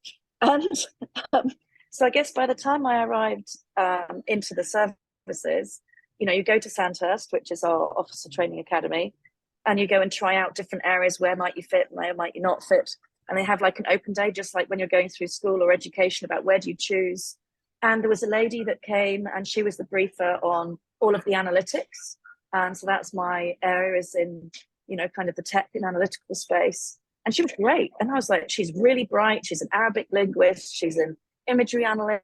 She's fantastic. She was friendly, collaborative. And then I met some of the other people who were also interesting. But I thought, wow, she's so brilliant. Maybe I'm not that good. And so I actually removed my application to go and join the analytics department, the analytics arena. And my male platoon commander came up and said, Alice, why have you removed your application? I said, well, I just don't think I'll get in. And he said, well, how will you know? If you're not in it, how can you win it? So that whole phrase, if you have to be in it to win it, he said, if you haven't even had yourself in the running, how can you possibly know whether or not you'd ever get in? And for that year, they were meant to have one place, because normally there's only one place out of 300 that will go towards the analytics side of the house. And for our particular year, they took 10, because they looked at the caliber of people. They took 6 women and 4 men.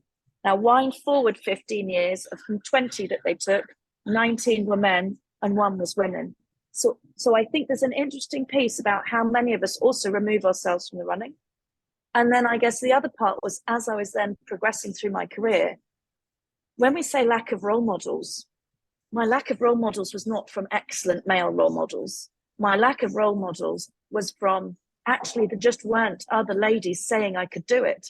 There were more ladies asking, when will I be getting married? When will I be having a family? When will I be coming out of the service? That was the narrative I was receiving in my private life. I was like, this is so disempowering. And they didn't mean it. They were wanting to be friendly and kind. And so the turning point was absolutely having a couple of very challenging female bosses, because they were obviously only expecting me to be there for a little while, a little bit like the previous discussion about being removed from the running when you're, having a family. And a couple of my male peers, really strong role models, one a single father, one a very high achiever, just said, Alice, just be you. You're here because we want you. We want what's in your mind. We want what the capability you bring. This is a gender agnostic arena. It's all about what you can bring. And that's my invitation to everyone else too, is those are huge turning points for me. And I can only thank those individuals forever. Wow, so amazing. Absolutely. I just love that you've got to be in it and find the confidence, you were self-doubting yourself. And a lot of times we tend to doubt ourselves because while we are in the male-dominated environment and they are not role models, rethinking, am I right? Am I doing it? Am I good enough? Shall I say it? Shall I not say it? There's so many conversation we are having inside our head. And thank you all for sharing these important points, that these words go on in everybody's head. These are the noises we all hear, but we need to battle them and we need to make sense of them, find our own inner voice, connect with it. And there is no reason to compromise. Financial freedom is indeed the must, and sisterhood must be maintained. Wow, amazing. I now would like to go to the second question that I have for you all. Is you've all shattered the glass ceilings in many ways. Now, what changes do you recommend to address the gender gap and create a more conducive environment for women to become leaders? It could be anywhere: society, policy, family, whatever advices you have, so that some takeaways the organizations here can take away and right away implement. Who would like to go first? Sarah, you want to go first? Thank you. So if we want to really push for change, especially when it comes to policies, then we need to have social mobilization before. No policy generally implemented before it gets certain, if you want, publicity or push from the people who are impacted. I like what Sandra said about not being a victim. I think if we focus on the story of us being a victim, we can never push the change. In our world, if it's right or wrong, I would say wrong, but generally the people who are able to push the difference are the strong people. So coming from a weak perspective is not really going to help us push this change or push for the policies.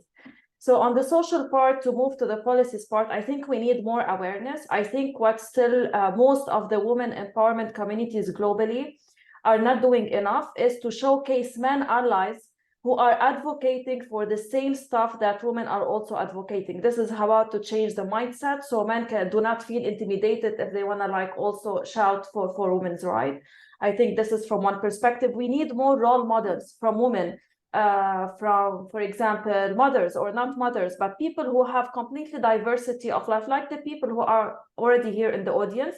We need more of those role models who are going to tell their story in events and all of that to give motivation for the people who they might represent. For example, even in Lebanon, if I'm taking people in the north, I cannot really represent them as if I'm talking to the people in my village. The customization of the culture is very important in order to be able to reach and to change the mindset of the people. So this is a lot of work to be done on the social level to push for the policies.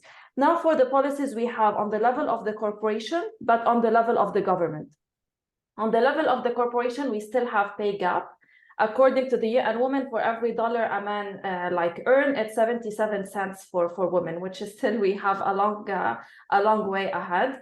So now concerning the quota, because I've worked also as a change manager consultant with many of the companies, it's not only about having the policy, but it's about how we are implementing it. Because if I'm putting quota for women, but I'm not doing the right effort in order to make sure that I'm really selecting the best women to be in those positions, then I'm going to be trying indirectly to say, oh, I got women from the leadership position, but they didn't really do enough. So sometimes they are using it as a temporary measure to show like their inclusivity, but from the other side, it's also a way to get it to prove that this quota is not working. This is why processes are very important, and procedure inside, like the selection, should be also well done inside the companies. Now, when we're talking also about the government part. Sarah, I'm so sorry to interrupt, but Preeti, since given the interest of time, I'd really request you to wrap up everything so that we can proceed on with our another session of the event. So yeah, Preeti, up to you. Like however you want to moderate it, just keeping the interest of time. Sure. Sarah, wonderful points. And in terms of policy, may I request each one of you to quickly share what changes do you want to see in the environment to support women? Liliana, please. So thank you. Sarah was saying about the social to the political. I think before the social, it works the individual. So I would say women should work in their self-confidence. And as me, trying to embrace the best characteristics of our male side and female side, and really bond and stay balanced into it and pursue their goals without the gender BS, but as being a person. So I would say that that's my takeaway. Very good. Thank you so much. Alice, what would you like to share? I would just say, ladies, when you're helping employ other people, make sure we are doing the gender parity when it comes to, let's be gender agnostic and look for great skills and put all of the job specs together that are skills and characteristic based. And then you're helping make people go out and find the best person for that role. And how many heads of HR are also ladies who are therefore allowing this gender pay gap? So therefore, just don't say yes. It's male colleagues every time who've told me I should be paying more. It's been ladies who've tried to actually try and charge me less because they didn't understand what we bring to the table. So just be yourself, be strong, and fight for equal. That's equality is equal. Awesome. Thank you so much for that. Dana, what would you like to share? What would I like to share? Well, I mean, in terms of changes that I'd like to see in the world, I mean, to just keep to my earlier topic, I mean, if we could legalize indigenous medicine all over the world, I think it would be amazing for psychotherapy, because I just see so much bad leadership in the world that is based on unresolved trauma. I think that would help, for a change in leadership from within. And externally, I just feel we need to rediscuss our financial system, which is just too much focused on, quantitative success and quick fixes, everything just counted in monetary terms. And if we can bring in like the voices of the feminine and the voices of indigenous people, I think that would be largely helpful, not only for leadership, but in general for the survival of our species and the biodiversity around us, which we need. Awesome. Thank you so much, Dana. Sandra, please, as a leadership coach, what is your advice to the aspiring women leaders? So there are 3 things I'd like to share with aspiring women leaders. Is number 1, get real. Do your self-work, look where you are, reality check. Are you operating from a mind trap, victimship versus ownership? And I believe it starts with me. Once you start getting out of the guilt, we realize how amazing we are and how much potential we have, so we can get into the system. Number 2 is get support. So once you get real, you understand where you are. I always say get your 3 angels. And those 3 angels are a sponsor, a mentor, and a coach. We all need a sponsor, mentor, coach. Find that. In my head, it was always a mind block to get a mentor or a sponsor. And I just recently did an experiment. We were setting up an advisory board, and I said, should I ask him? Should I ask him? I just said, would you like to be on our advisory board? And he said, it'll be my honor. So I said, it is so simple sometimes. Just go and ask, and you will Absolutely. receive. And the last bit is get going, take action, take massive action. Don't wait for anyone. Just do what you need to do. The world will get better on its own, but we take action. And if you just start with these 3 points, get real, get support, get going, you're already better off. Awesome. I think all of you have shared such important points and openly shared your experiences, your wisdom, your challenges.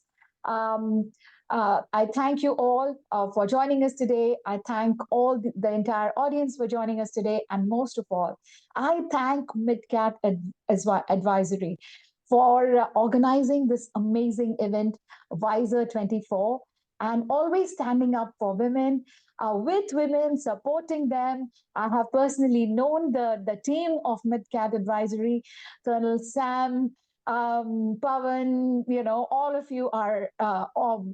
Sushil, amazing people. Thank you so much for always stepping up for these causes, always being ahead of the curve and taking the right actions. I thank all the participants for joining us today. Let us combine forces to create the future we all aspire. We can't wait for another 131 or 169 years. Let us create the change by being the change that we wish to see in the world. And I have my hopes in you, and I know that together we will make it happen. Thank you so much, my panelists, the organizers, and the audience. Can we have a big round of applause for all of us? Thank you very much. Thanks. Thank you so much, Preeti, and thank you, panelists, for the engaging session. My apologies again for cutting the panel in between, but it was such a delight to listen to all of you and your insights and experiences. I mean, I could clearly figure out that it came directly from your heart, and I'm sure it directly reached to the audience's heart as well. Okay, without further ado, I'll move on to the next segment, which is the unveiling of MidCat's Women's Safety Handbook by Rohini Subramanian. Rohini is a seasoned security professional with over 17 years of experience in security training, management, risk and crisis management, audits, and corporate environment. She's a certified aviation security instructor, and her expertise span in both the aviation and corporate sectors, where she's worked with prestigious organizations like Microsoft, Indigo, Kingfisher, Sri Lankan, Pakistan, and Indian Airlines. She currently serves as MidCat's Head of Training and Center of Excellence, and has been conducting women's safety awareness and self-defense training, along with various other security-related trainings and audits, as well as simulation exercises. She's done it for various corporate entities like Amdocs, Standard Chartered, Fidelity, ICICI, Barclays, and many more on behalf of MidCat. Over to you, Rohini. Thank you so much, Vishaka, and thank you to all the esteemed speakers for your enlightening thoughts and valuable contribution throughout this event. As we draw this event to a close, I would like to announce the release of our Women's Safety Handbook for 2024. This handbook embodies our unwavering commitment to championing women's safety and empowerment. Within its pages, you will find a wealth of knowledge covering various aspects of safety, ranging from practical tips for personal security to strategies for navigating challenging situations effectively. Now, some of you may wonder why such a handbook is necessary in today's world, isn't it? Well, the reality is that women still face numerous safety challenges in their daily lives, right? So by providing accessible information and actionable advice, we aim to empower individuals to protect themselves and others, ultimately fostering safe and more inclusive communities. We at MidCat firmly believe that this handbook will be an invaluable resource for each and every one of you. Whether you're a student, a working professional, or a concerned community member, the information contained within these pages is both relevant and practical. It equips you with the tools and knowledge needed to navigate various situations confidently and ensure your safety. So before I conclude, I want to extend an invitation to all of you. If you would like to receive a hard copy of the MidCat Women's Safety Handbook for yourself or your colleagues, please don't hesitate to reach out to us. Contact details are provided in the chat box. Additionally, you can access the soft copy of the handbook via the provided link in the chat box.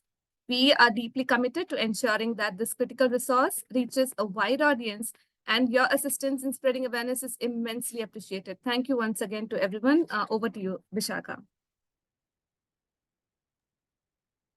Thank you, Rohini. Thank you so much. And kudos to the team. Like, the Women's Safety Handbook has come out great. And I urge everyone to go through it, as it could be of use at, times of peril. So with this, we've come to the end of the event. And without further delay, I again invite Colonel Sushil Pradhan, sir, to deliver the closing remarks. Over to you, sir. Thank you so much, everyone. Thank you, Bishakha, for the wonderful conduct of the event. And all the panelists of all 4 panels and Her Excellency Lena Maruzi, who joined us for the address. I would want to summarize the panel discussions, but I think I'll be failing in my duty and I will not be able to do adequate justice to all the thoughts which were captured during the various parts of the panels and by the various speakers. So suffice to say that I think some of the key takeaways were that women need not exploit their gender in being successful in any field in the part of security, resilience, intelligence, EHS, ESG, or for that matter, any aspect of their life. They just need to be themselves. They need to be learning forever, finding their own place. And as Sanjoli said, get to that rocket ship and sit on it.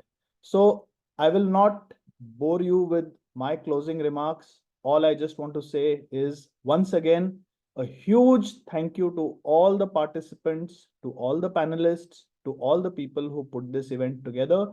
As I said, this is a forum which we encourage, and we look forward to our participants reaching out to the panelists and to the speakers for individual mentorship. And I think you should take up that invitation seriously. Take up the pay it forward motto that Vagisha listed out to us. And see you soon. See you next year in WISER 2025. Thank you, everyone. Okay, thank you so much for joining us today, and thank you, Sushil sir, again, for your kind remarks. Thank you to everyone, to all the audiences for being so engaged and participative and making this event a success. And, apologies if your questions were not answered, but I would encourage you to connect with the panelists later and get their points of view. So before we sign off, I'm happy to share that all the attendees will be receiving a certificate of participation. Thank you all and have a great day, and see you in MidCat's WISER 2025, hopefully. Yeah. Bye-bye. Thanks.